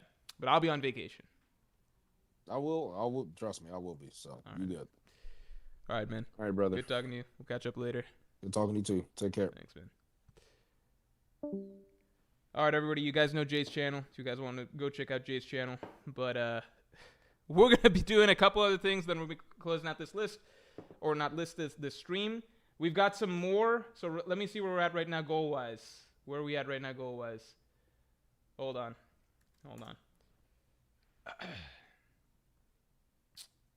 Where are we at right now? Because I see we got a lot of donations in the meantime. So right now we've got 720. Holy shit. I think we're actually going to hit this goal. I think this is actually very, very doable. I'm going to stream for another hour. Another hour-ish. I think we can hit this goal. Seriously, guys. This is fucking insane. Yeah, I really appreciate, obviously, like, I personally will always feel as though, like, because the fundraising stream has been an idea for a while. Again, shouts to Sean Easton in chat for suggesting this and pushing me to do this for a while. I always just was kind of like, I don't know if I can do it right. Turns out it's not very hard to do. But while there's like there's so many different causes that you can do, I think at the end of the day, the simplest one for me to circle back to was basically just homelessness, simply because it's the one thing that I think is basically just ever present in society that is something that people will pass by every single day, and including myself. And it's the most blatant, like, we all know that there's issues in terms of, like, income inequality, class issues, privilege, et cetera, et cetera. Those are all issues that we're very aware of and we talk about. But homelessness is an issue that most people will walk by, especially if you're in a city, like, every single day, or notice every single day. And it's part of it's almost like a prop in the environment. It's something that the human brain, for whatever reason, is trained to almost glaze over. Because even if it's something that, if we were to actually sit back and think about it for a little bit, it's something that is, like, if you just think about a single individual's life that you're passing on the street who happens to be homeless, right? If you just think about the steps that actually it took to get there, what they're experiencing right now, that alone would be heartbreaking. But we've been trained, socialized to basically just like almost like there's a Black Mirror episode where there's like haze that's put over people's eyes as they see certain people who have been ostracized from society. I believe it's White Christmas. That's essentially how we've learned to treat homeless people, right? So it's something that's very, very difficult to actually address because people are automatically trained to view it as normal as they walk by it, right? So the reality is that no, I have not given money to homeless people as I've walked by them the last several times. The city I'm in has a lot of homeless people, right? I think that the only way that, one of the better ways to basically help that issue is obviously because people have been trained to ignore it in real life to a large degree when they walk past it. When people are at home, sitting back, in a normal state of mind or whatever, and are reminded of the issue and how widespread it is, I think that's when people tend to be in more of a state of basically okay, we'll give now, we'll do this now, right? I think we've been trained too much as society to basically okay, well, if I give this homeless person money, they'll misuse it or they'll do something wrong with it, etc. Which, by the way, is true. Again, my girlfriend's a social worker, so she's very aware if that's a thing that happens. But then organizations like this are very, very helpful because the money does factually go towards helping them, getting them housed, and providing them only with essentials and getting them to learn life skills, things like that. So, yeah, I didn't think that this stream would be like this. Oh, well, shit, Radman donated 20. Hold on, let me shout out the recent donations. Hold on. Let me shout out some stuff. Let me shout out what everyone's been doing in the latest, hour, 30 minutes or so. Anonymous, thanks for the 10. Okay, so Manny donated 20. LMFB123 donated 30. Holy shit. Soul donated 50. Anonymous with another 50. My God. Who is this anonymous? Who are these anonymous people? Holy shit. Enrique Robinson with the 20. Bunfagum with the 5. Radman with the 20. Thanks, Fiji. Thanks, man. Appreciate it. I think it would be fucking amazing if we actually could hit this goal. But again, at the end of the day, if we don't hit the goal, that is also okay. I honestly had no idea what to put the goal at because I was like, would 500 be too much? Would people actually want to do that? And then we knocked that out of the park in I don't know, in the first hour, something like that. So that changed my perspective. I think if I do this sort of stream again, I will know a lot better what are realistic expectations. And I could have done a better job advertising this whole thing. Randy says Saul being back is good. All right, we're going to do this again on Randy's channel, by the way. Heads up, most likely post the 22nd. But we are going to do this again on Randy's channel. So this is not the last we've had this discussion. But we are going to do this again, at least one more time. I'm happy that at least I closed the Twitter circle of this. At the end of the day, I spoke to another YouTuber today. I'll be speaking to another YouTuber and Randy at some point, most likely soon. But that was just my main frustration. I'm never going to be upset if my arguments are actually addressed and talked about and I get to break down what I'm actually thinking. I'm always going to be pissed off if people misrepresent what I am saying. And misrepresent what I'm saying and then spread that around. That is always going to, it's human nature. It's just always going to piss you off. It's just the way it is. So that was what led to this. But again, we had a good discussion today. Not surprisingly, not with a Twitter person, but somebody who's actually done YouTube, done video essays, etc. before. He has a good channel. It's in the description. You guys can go check that out. I've only watched one of his videos, but I thought it was a good video. And then, I think beyond that, I'm going to save my beef with Twitter for, I assume, what's going to happen with Wano down the line. Radman's a spicy discussion after Wano would be raw. I will talk with him after Wano, most likely, because I'm sure that he's got a lot of thoughts that he wants to get out about that. And then I think that there'll be a list of things after Wano, but I'm giving myself a vacation post Wano, and then I will circle back to that shit. And the good news is that should be during the start of the year when there's kind of a One Piece drought in content, so we can wait. All right, everybody. Anonymous donated another 10. Thank you so much. All right, we're going to do a quick posters tier list, then we're going to talk Hunter x Hunter, and then we're going to call it a stream. If we can hit that donation goal by the end, that'd be amazing. All right, y'all. So, first of all, these are our posters that we've got so far. Let me drop in the chat for the people that want the posters. Actually, that feels kind of not good on a, I just don't know when else we'd do this segment, but, Is this? Do you guys want to do this or do you want to do something else? Do you guys want to do this or do you want to do something else?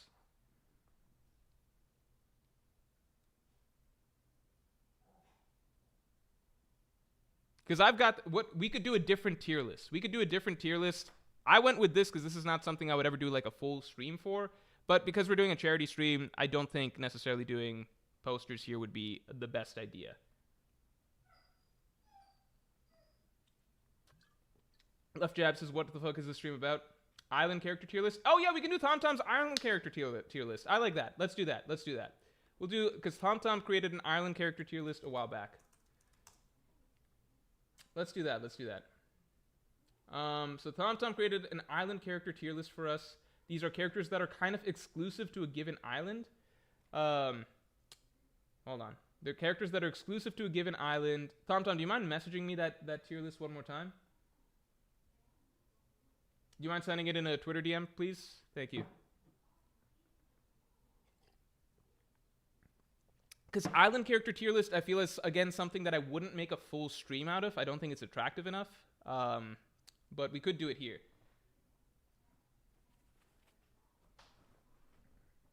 KMI says the posters are all good and it's the same artist, right? Yeah. Yeah, it's all by Dredge. It's all by Dredge. Plastic Cola, thanks for the 20. Phantom Greyfire says Morj hairstyles tier list. We could do that, because that would actually help me out, figure out what I want to stick with long term. All right, here's the thing. I'm going to do, okay, let's do Island Characters tier list, then maybe we do a hairstyles tier list, and then we can do Hunter x Hunter. I think that's actually fair. I think that's actually fair. That's actually a brilliant idea. Thank you, TomTom. Everybody shouts in the chat for TomTom for preparing this following tier list for us. So this is a tier list of island-specific characters. Island-specific characters. Here we go. Here we go. The fuck? Come on, man. Move over. All right, here we go. No. The fuck? All right. Here. Hold on. I've said here we go too many times for this to not actually work. All right, here we go. Holy shit. All right, we're going to fly through this because I don't want this to go forever, but let's see.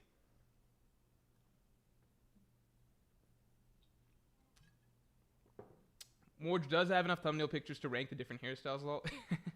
The thumbnail pictures, although, well, I don't want to get into it, but they're not always current. Does that make sense? Like, some of them are from past events.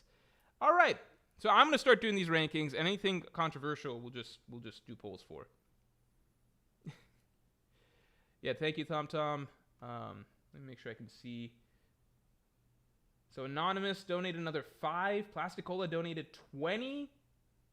And Anonymous donated another 20. We've got a lot of anonymous donations here. I didn't know you could do that. That's cool. I didn't know that there's so many anonymouses. All right, for me, Rika is a solid B. Don't like her, dislike her, but she's solid. Okay, Chocho, I disliked for some period of time. Because I had a friend who was trying to get into One Piece, and like I was trying to get him into it from the beginning, and he found the Chocho section too boring, and so he dropped the series. And then later on, he got into it again after just skipping a whole bunch of episodes. He skipped straight to like Alabasta. So while I like Chocho, I forever view Chocho as something as like a barrier to getting into the story. Because if you don't vibe with Chocho's shit and you view it as like corny, then it can turn you off the story. You know what Jujutsu Kaisen was doing like 20 chapters in, and you compare that to Chocho 20 chapters in, like it's just jarringly different. But I like Chocho, so I'm gonna put him in B. Whoop, no, this is not Whoop Slap. This is just the village owner. I'm gonna put him in C. I think Chocho is better than him. Gaimon is a solid A.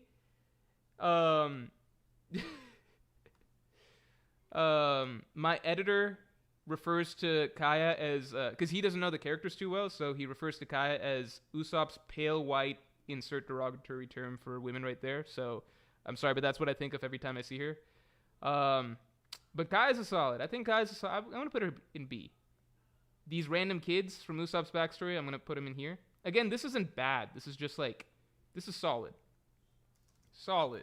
I'm going to say good, great. I assume this is Mary. I freaking forget Mary. Patty is good. I like Patty. Nojiko is great. I think Nojiko is phenomenal. Nojiko provides a lot of the... Gen might be S. Gen might be S. I think I'm going to put him in great with Nojiko. This dude is great. He has a character arc in a single chapter. It's a 1-chapter character arc, literally. Gil 10, thanks for the 20. Holy shit, I think we're probably around 800 right now, right? Let me see. We're actually like 80% of the way there. More than 80% of the way. Holy shit. All right.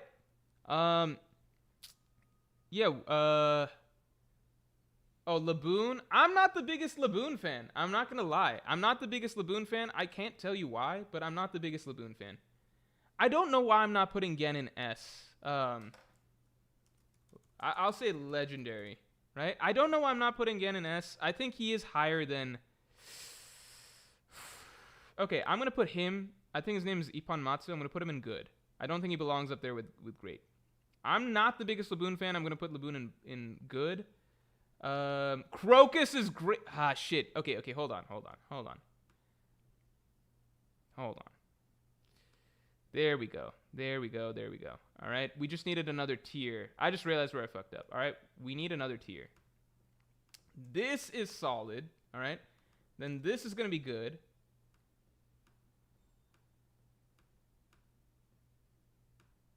And then this is going to be great.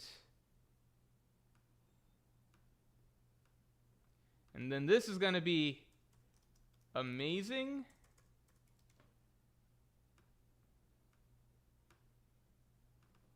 I'll say I can't. No, because the others could be... I'll say very good. There we go. Very good. Great. Legendary. How about that? I think that's better. I like that. And then we can put bad. Well, I think there can be 1 tier for bad. Nothing crazy. I think One Piece generally has good side characters. Whoops. All right.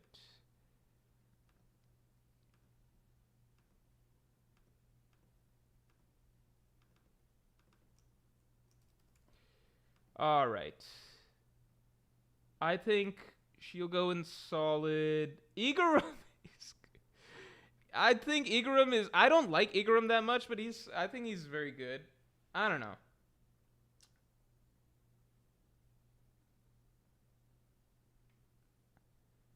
I think I kind of put Igaram in just good. I don't love Igaram for whatever reason. That's just me, maybe. Solid.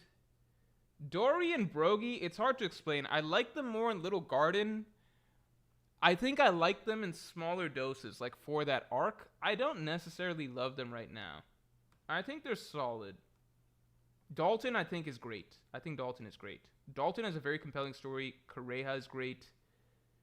Chaka, I think, is solid. Pell, I genuinely think, is good. Because it's not his fault he didn't die, you know?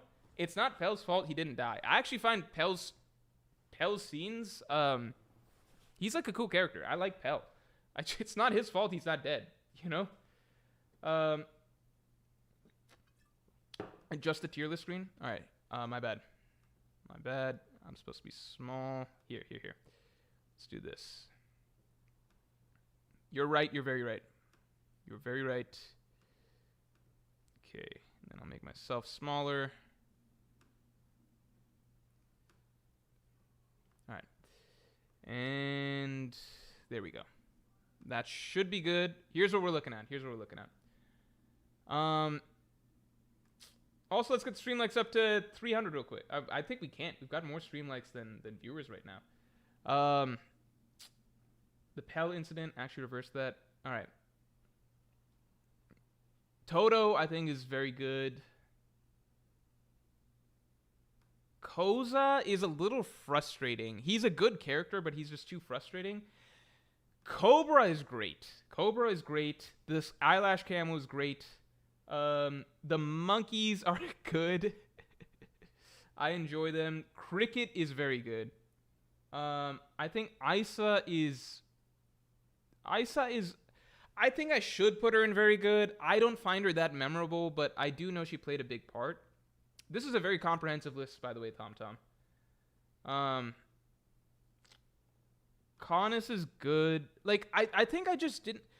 I think, you know what, with Skypiea, No, Skypiea had good side character. It had Wiper, I think, that really dominated for what I really enjoyed, and then the Nolan Kongara flashback. But I didn't find I don't think I found anything that unique about Conus. So, in the context, like, it feels weird putting her on the same tier as fucking, like, I don't know, like Patty or something like that. But Patty feels like a more unique character, considering how much more significance Conus had over the course of a much longer arc. But Patty feels like a more Patty feels like a more unique and memorable character. I feel like Conus, for the amount of screen time that she had, was fairly generic. I don't know if I don't know. Morj says Tom says Morj, the tier list thumbnail is Wiper lol. I'm putting Wiper in legendary. Like, let's not beat around the bush. I think Wiper is the best One Piece side character that we've had in an arc. Might be wrong. I'm not wrong, but like might be, might be forgetting some names. Let's see. I think the guy is solid. I don't know if Isa's very good. I mean, yeah, I guess so. Gonfall. I think Gonfall is very good. I'm gonna drop Isa. I think Gonfall is very good. Tonjit,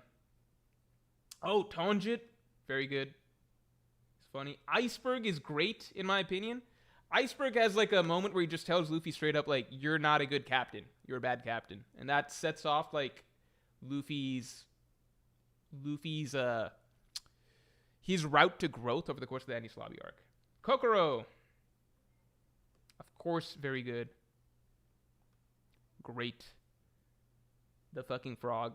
Am I stupid? Why do I like the Enies Lobby side characters so much?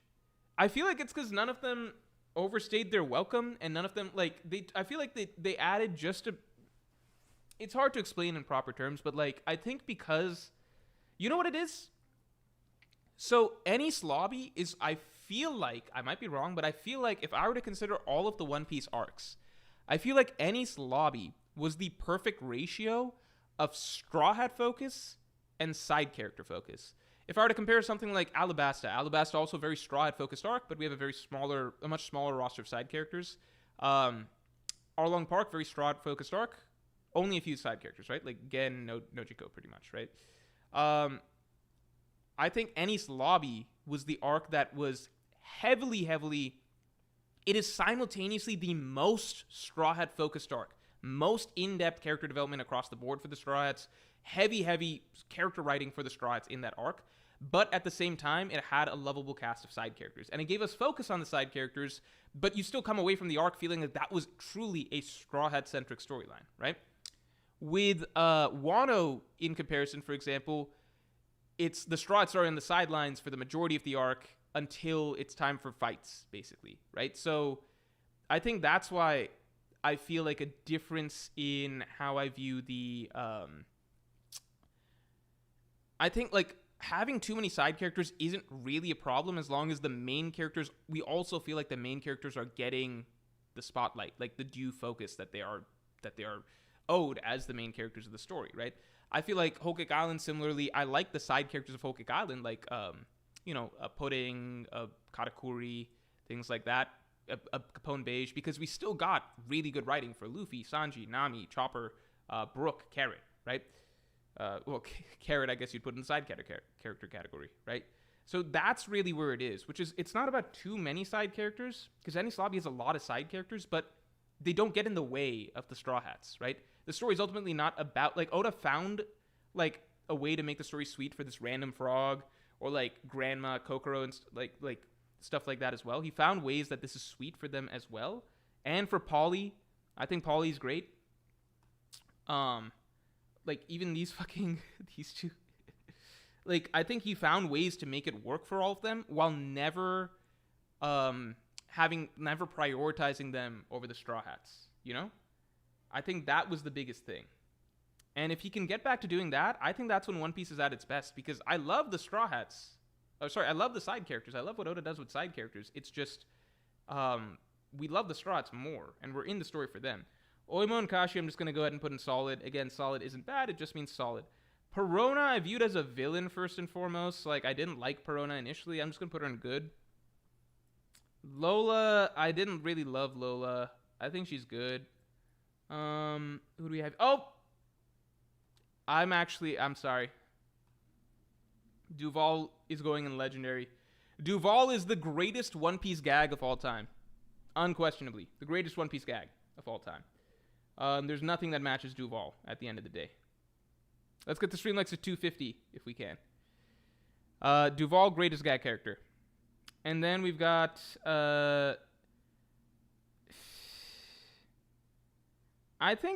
like Kami. I think she's good. I don't think she's that impactful in my opinion. I think Papa... Okay, this might sound weird, but I think Papagug... Papag or Papagug? I think... You cannot make me change Duval. It's... Come on. It's Duval. Right?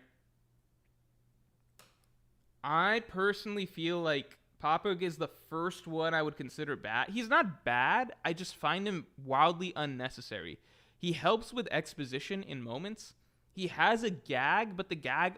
I guarantee if I asked 50% of you what's his gag, you wouldn't even remember his gag because it's like infrequent. Papagu? I'm almost in bad territory for him.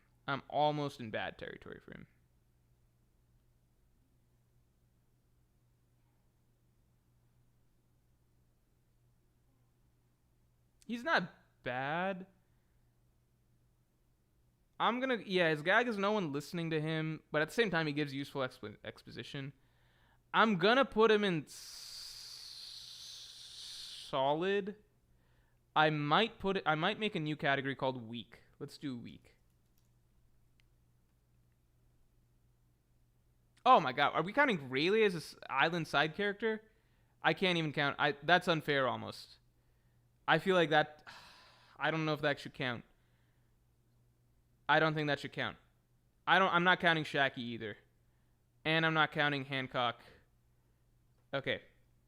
By island side characters, I guess I mean characters that otherwise are not a part of the other dynamics of the One Piece world. Does that make sense?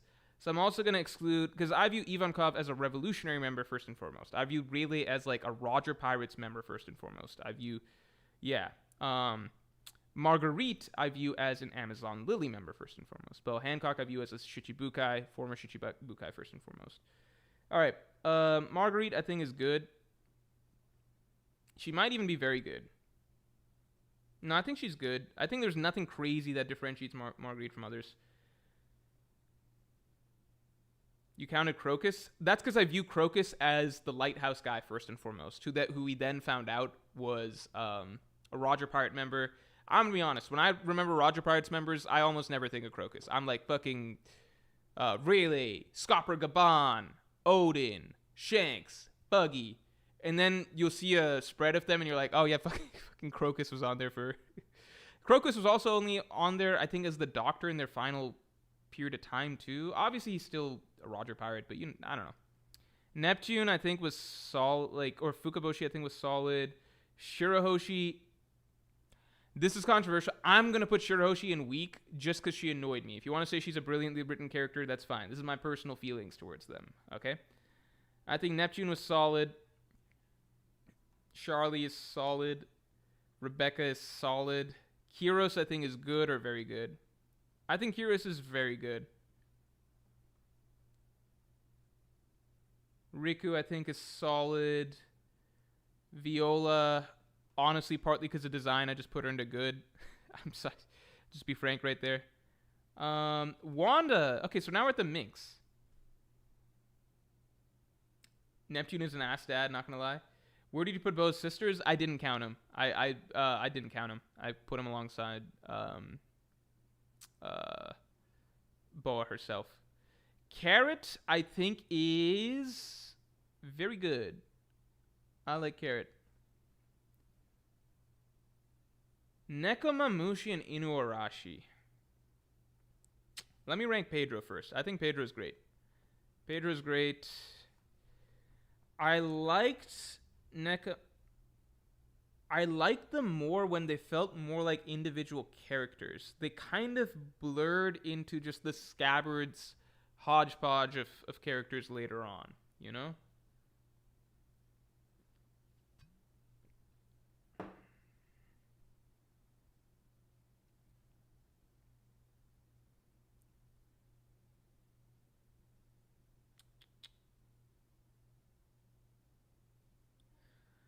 They're not weak. I'd put them in solid or good. I feel like the Rhizodona safe moment is so great, but I don't feel fondness towards them. I'm probably just going to put them in solid. There's nothing wrong with solid. Solid is solid. Pound. I think Pound's good. Again, it's not his fault he didn't die. I just, like, for me, Pell, I still like, even if you remove everything else, right? Is Pell in this list? Yeah, Pell's also in good. I think I'm being fair here. To me, King Bomb, I love King Bomb. Don't love King Bomb, but wait, did I put Dory and Brogy in separate tiers? That's an accident. Dory and Brogy are both supposed to be in the same tier. Where'd I put the other one? Okay, there we go. King Bomb, I think, is good. I almost think King Bomb is... I like King Bomb a lot. He had a wife. There's no reason for King Bomb to be that high, but he is. Pudding, I think, is very good. Pudding in the same tier as King Bomb. Chiffon, I think, is solid. Momonosuke, I think, is great. Arguably, I think Momonosuke's got an...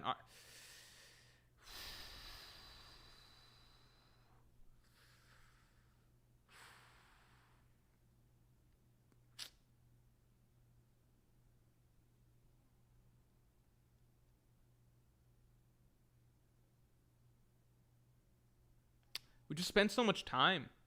So much time with the lad. Spent so much time. I'm gonna put him there. Momonosuke's going right there. Oh, everybody. Get hype. We got our first we got our first edition.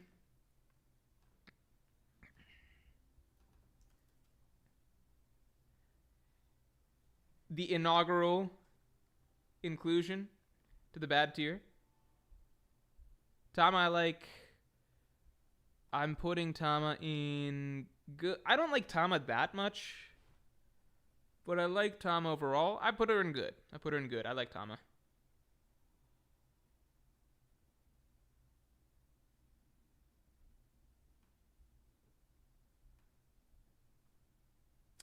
Kinemon is an easy great for me, and low-key, I might put Kinemon in legendary. Low-key, I might put... let me do a poll for Kinemon. What do you guys feel? Kinemon. You almost forgot... TomTom says, no joke, I almost forgot to put Yamato.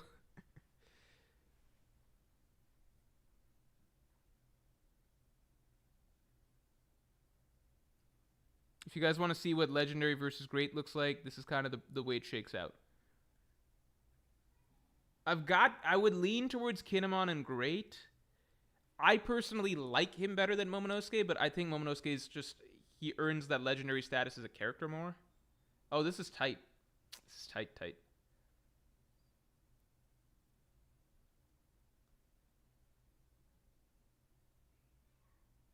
I don't hold Kinemon's death against him.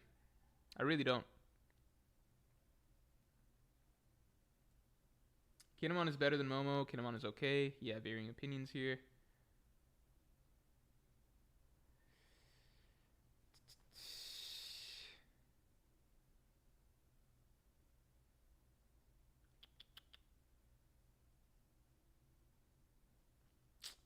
Yeah, we'll put it...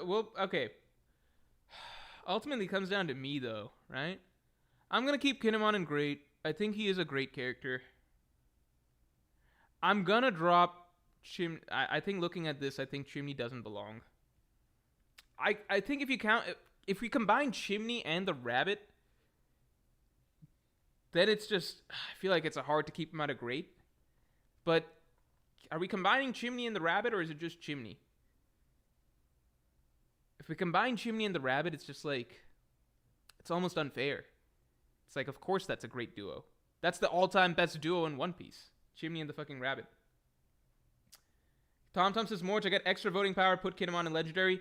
TomTom does get extra voting power because he made this tier list, so we are going to be using him as the swing vote along with myself. And, myself, I don't have a swing vote on this. I was actually split down the middle. We're going to put Kinemon in legendary. Um, yeah, they share the same soul. Chimney and the rabbit are always together. Then we got to put them in great, right? I think there's no debate about that. If it's just Chimney, then it's just very good. If it's Chimney and the rabbit, it's just like, come on, look at her competition and very good. It's not even fair. It's not even close. Chimney and the rabbit, that's like peanut butter and jelly. You know, it's just got to be top tier. Ashura Doji, I fucking liked Ashura Doji a lot, man. I really did. It's the same case with a lot of scabbards. I like them a lot, and then it's just like once it went from shooting Maru into just being one of the scabbards, the feeling shifts for me. I think Izzo is weak. Izzo, I feel like Oda almost had Izzo show up so that Kiku doesn't die, and then Izzo instead. I think Kawamatsu is weak. Like, I mean, not weak. I'd say solid. I think that Kawamatsu's in solid. I think fucking there's just not much to her, is there? Why am I blanking on her name? This is actually embarrassing. Shinobu. I'm gonna feel mean just putting a lot of them in. Like, to me, most of the scabbards fall into the borderline of weak to like solid to weak. I feel like if I put them all in weak, it's not. I'm not even saying they're bad. Is the thing. I'm just like Shinobu. It's just there's not much distinct to the character because there's just not enough time. I don't think Shinobu's in the same tier as Dorian Brogy. I'm going to go ahead and put her in weak. Hyogoro did teach Luffy some shit. I think he's in solid. I just feel like a lot of Hyogoro is just need an old man character to teach Luffy.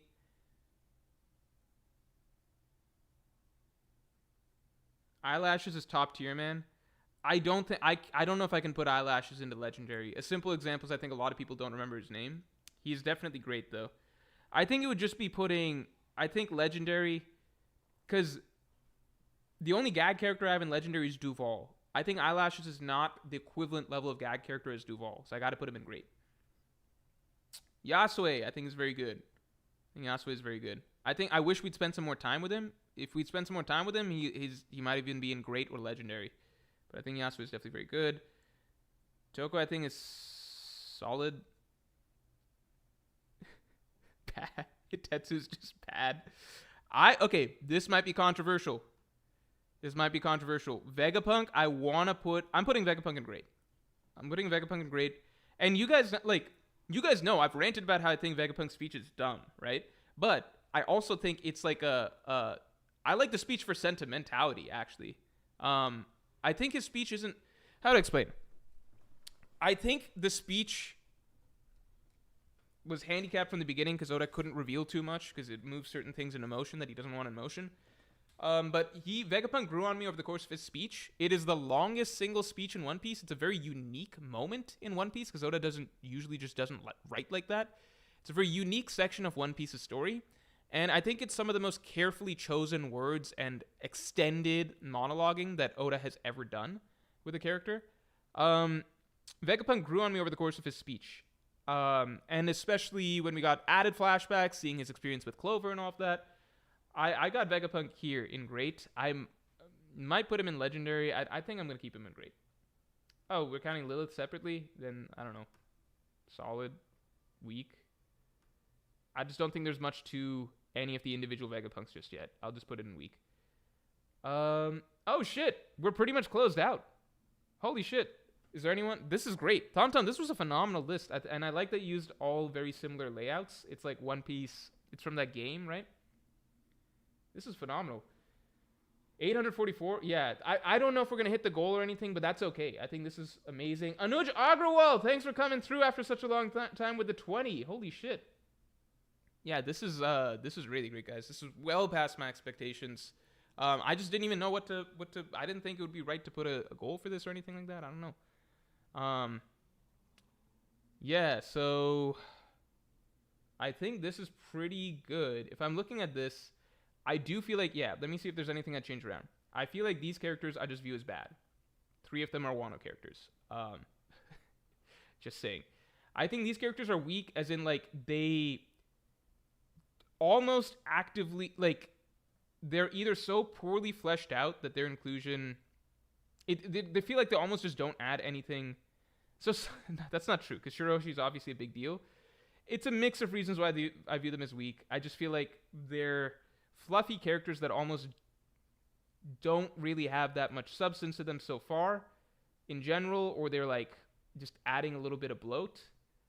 Except for Shirahoshi, who basically is like always on the borderline of annoying me, but not necessarily bad, because I understand her writing and everything like that, but just, yeah. Then for the majority of One Piece side characters, they're all like, they're solid inclusions.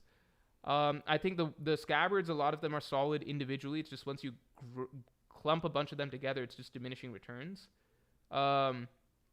Like, I'm not going to sit here and be like, Hyogoro is bad, but I'm not going to be like, oh, Hyogoro, what a unique and lovable character or something like that. It's just like, oh, we just needed a trainer for Luffy in that arc.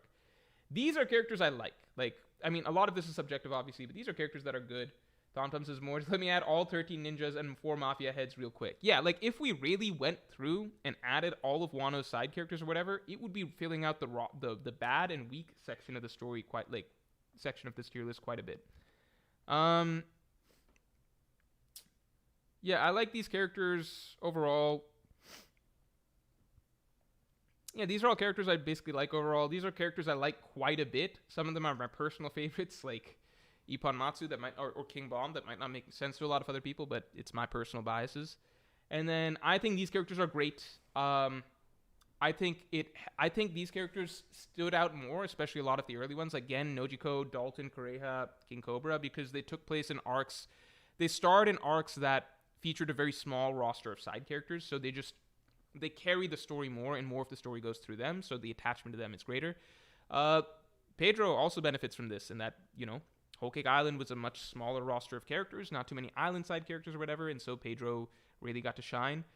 Iceberg Polly, again, I think Enies Lobby was the last arc that we had a truly balanced section of Straw Hats to side character focus up till Whole Cake Island. Jimmy and the Rabbit, no explanation needed. Vegapunk I loved. Again, helped that Egghead really focused on side characters way more than Straw Hats, so he got to shine. And then finally, these are just like Wiper is one of my favorite characters in One Piece. Potentially my favorite non-Straw Hat in the story. It goes back and forth. Duval, no explanation needed. Momonosuke, the longest time we've probably spent with a side character who was side by side with the Straw Hats. And I think just through sheer length of time spent with him and where his storyline finally ended up, I think it's hard to keep Momonosuke out of here.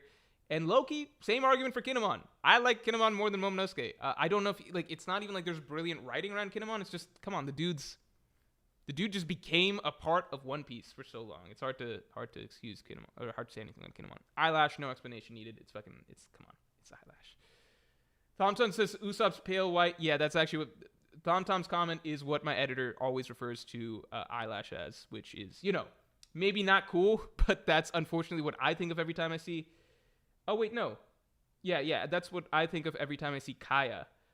Just because my editor jokingly says that about her. He doesn't remember her name. He's just like, oh, that's Usopp's pale white. I'm like, oh, whoa, that's all right, but let's see where we're at. How are we in terms of our goal?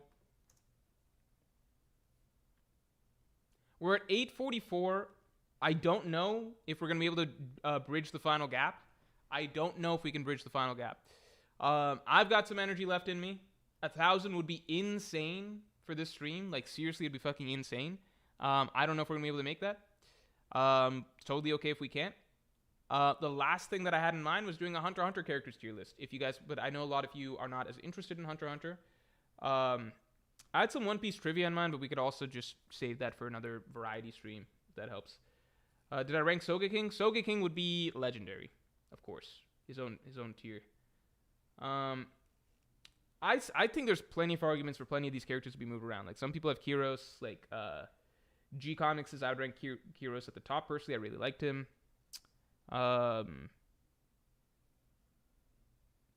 Yeah, I think Kyros has a perfectly good argument for legendary. This is just like how I feel about the characters to some degree. Do you guys want to do Hunter x Hunter? We can close out the stream with some Hunter x Hunter. Here. Hunter. Oxidy Carbine donated 5. Thank you very, very much. top 30 ranking to character strength tier list to close out stream, or stick with One Piece.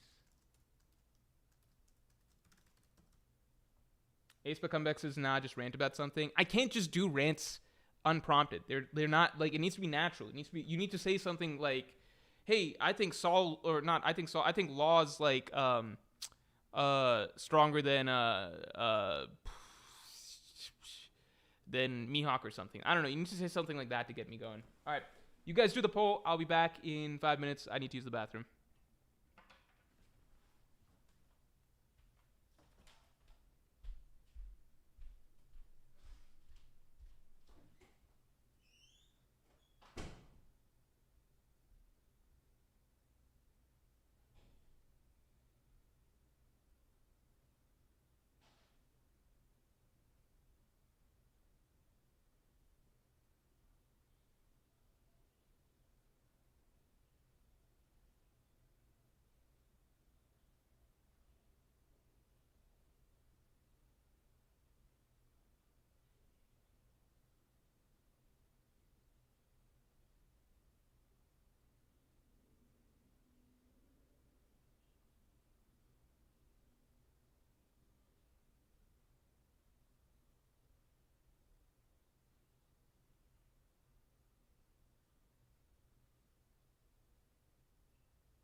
Chair is spitting. Anonymous, thanks for the dollar donation. Okay, we are 51%. We're leaning Hunter x Hunter.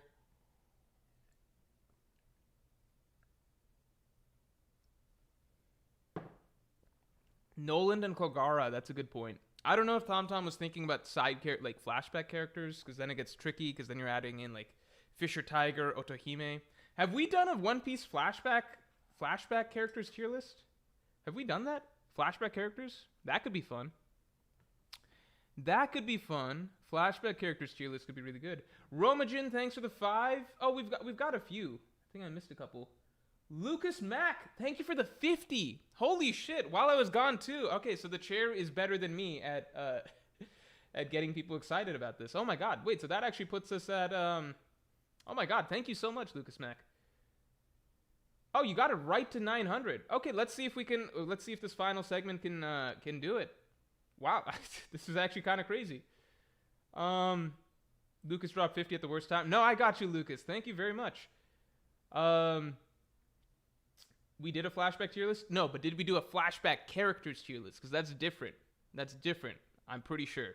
Because that's ranking like Noland and Kogara as characters versus, let's say, Hirolook as a character or Corazon as a character, which I think are slightly different things. Like, because that's ranking like, versus Clover, versus Ovia, things like that. So that's slightly different. So I might do, I'm going to jot that down. Flashback characters tier list. All right, guys. We are going to do. Where are the two brothers in Arlong Park? Oh, yeah, Johnny and Yasaku, I think, weren't counted as island characters, so I think that's fair. It's technically fair. If they were in the list, then they would just be in Legendary, and we just call it there. Because they're like Chimney and Gonbei, right? That's the name. It's like Chimney and Gonbei, but I think almost even better. Like, it's at least as good, in my opinion. I think Johnny and Asako, I think, are at least as good as Chimney and Gonbei. So it's like at that point we just got to put him in legendary, right? John Yuniesaku easy. Tom Tom says JoJo Stan tier list. Yeah, we could do some random ass tier lists. Fuck it. We could do some random ass tier lists. Like this is whatever it takes to get us to 1K. I'm happy. Tom Tom says check DMs, check the criteria used. Okay, let's see. What's the criteria Tom Tom used? Okay. He said no antagonists, no flashback characters, understandably.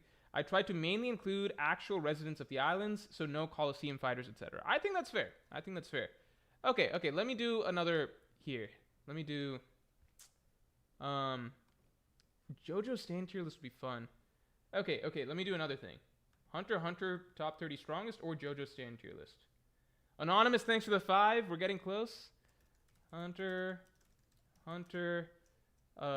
top strongest characters or JoJo Stan's tier list. This is not which series is better. This is what would entertain you more. I think it'll be good to mix up from One Piece characters, you know? Or One Piece stuff. Okay, it seems like Hunter x Hunter is a bit overwhelming here. I imagine there's more overlap between... Oh, no, it's actually pretty close. Oh, yeah, you guys just got to get your votes in. Get your votes in.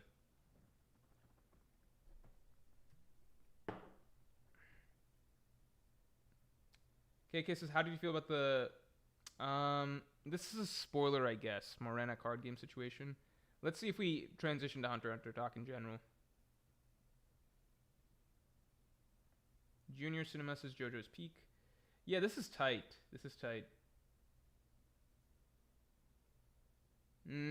Okay, we're gonna go with Hunter x Hunter. We're doing Hunter x Hunter. We're gonna do Hunter x Hunter, I think, to close this out. It's, again, not about which series is better or whatever. It's just what the people want.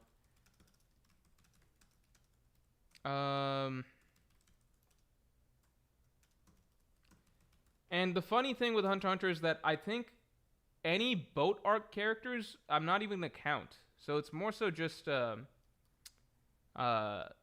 characters. Because the boat arc characters are too difficult to rank right now.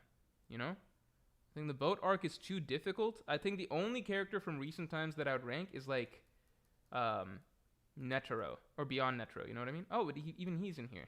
So that's easy. Okay. Ox City Carbine says Hunter x Hunter strongest characters gets pretty boring past 10. Nen ability would be a good one. Nen abilities would be fun. It's kind of like ranking stands.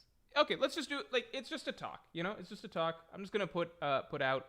I'm not gonna like put out my rankings or whatever. I'm not gonna go through each one of these in depth because I don't really recall like that closely, right? And I'm not gonna rank everybody. Well, do you guys have a different preference? Like, because I don't want to alienate everybody that would rather be watching One Piece right now.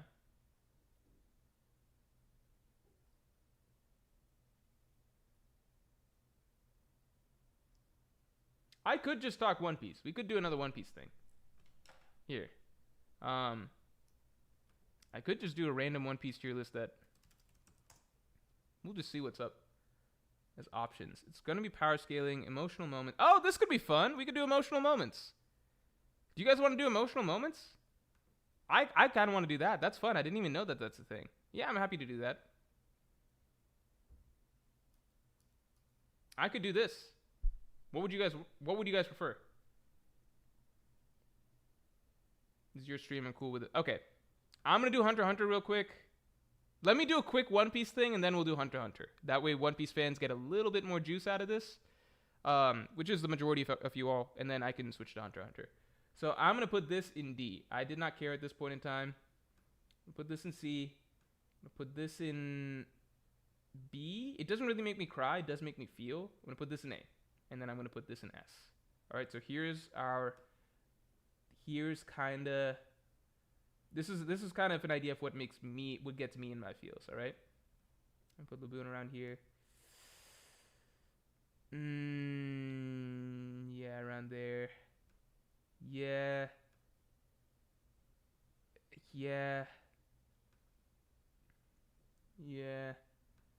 There we go.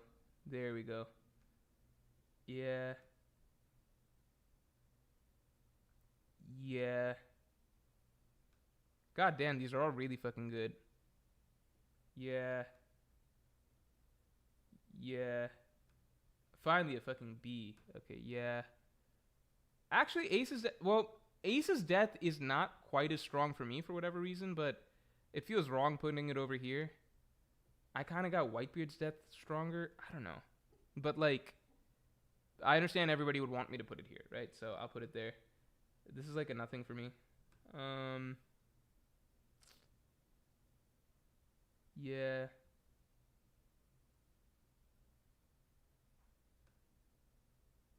Yeah.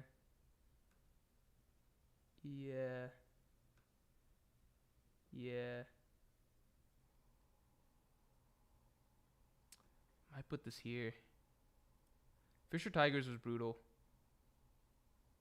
More so for me than Otahime.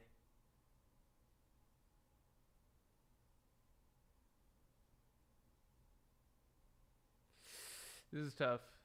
I mean, this is still really high. I almost want to dock Sanji's.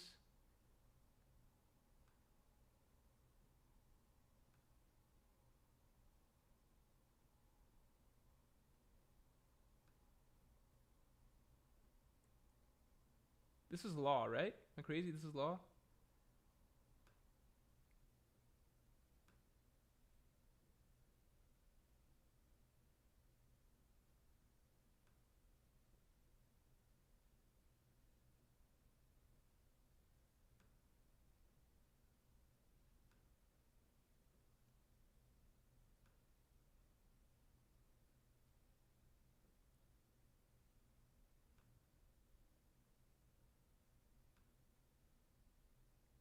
These Sanji moments are they're all good together. They're all good together. So if you think I'm rating it too low, it's hard to explain. It's all good together.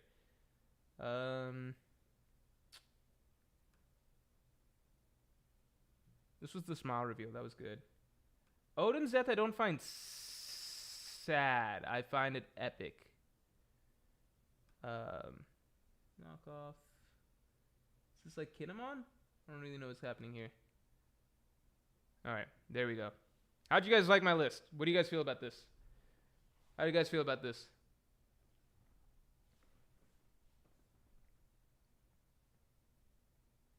How do you guys feel? This kind of gives you an idea. For me personally, I would dock Ace 1. I would dock Ace 1 for me personally. I might drop Sanji's moment at Baratier here 1. I don't know. This might be around the same. Like, this is all very good. Like, this is all very good. This is all great. Like, I don't want people to get hung up on the letters. Very good. Great. Cry every time. This is for me. Good, but doesn't personally hit me that hard.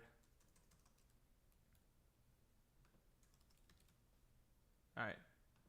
That's what I got. How do you guys feel about this? Fisher, Tiger, and S, to be honest. Yeah, I mean, okay. Ones I could bump. I feel like I could bump these two. Obviously, Aces. This one's more personal to me. Okay, this is just more personal to me. Cry every time. I don't know if I cry, like, with Fisher, Tiger, or Tahime every time. Like, these are guaranteed. If you just want to watch me cry, we could just watch me watch one of these scenes, okay? These ones, I might cry. Like, I definitely could cry watching these, but it's not like a guarantee, all right? Chance of tears. How about that, all right? These, I think, are very good, but I'm probably not going to cry watching them. I just think they're very good. These I know people like and are good. They just don't personally hit me that hard. And these I just don't think are even that good. I think they're aight. Yeah.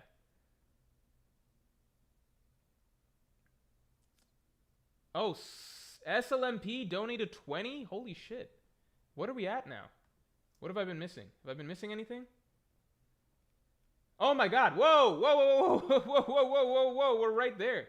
According to this, we're at 999. Who's going to be the last person? I see 999. Who's going to be the last person? Wait, what's this? Aren't we here? Anonymous donated another 20. Another Anonymous donated 50. Omar donated 5.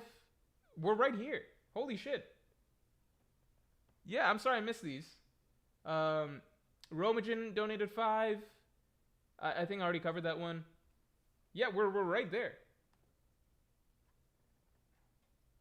And Romagen donated the last $1. Holy shit, everybody. Okay. Time out. Y'all can hold up. I think Tom, thank you for the one as well. Like, all right. Holy shit. This is actually this is actually insane. We are probably gonna call stream here. If I do Hunter x Hunter stuff, I'll do it again at some other point. This is actually insane. You all just raised $1,000 for the homeless.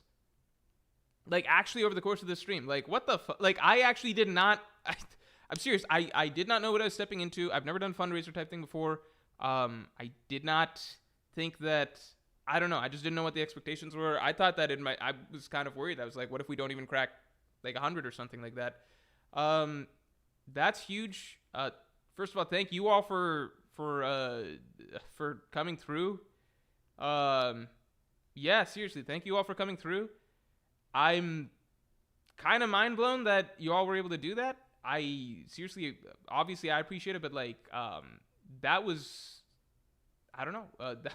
This was a lot more than I expected. This is all going directly to the homeless. Well, at least to helping the homeless, right? All goes directly to helping them get housing, directly to helping teaching life skills, and going directly towards helping with childcare.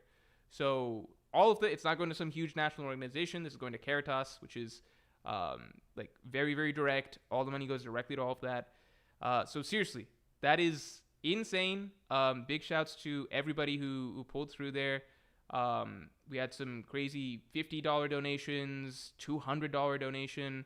And yeah, like amazing shit, guys. I really, really, yeah, I will do more of these now that I kind of understand how these can work. I think most likely if I do this again, it will be for the homeless again.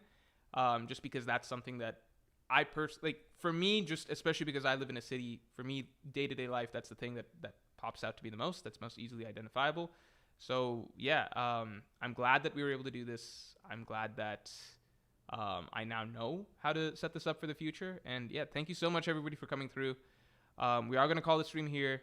And yeah, like just great holiday season, great stuff, season of giving for a lot of people. Yeah, thanks everybody for coming through. And yeah, we'll be streaming Friday when the One Piece chapter comes out as usual. And thanks for the additional 2. All right, everybody. That's it for this one, and I will talk to you all later.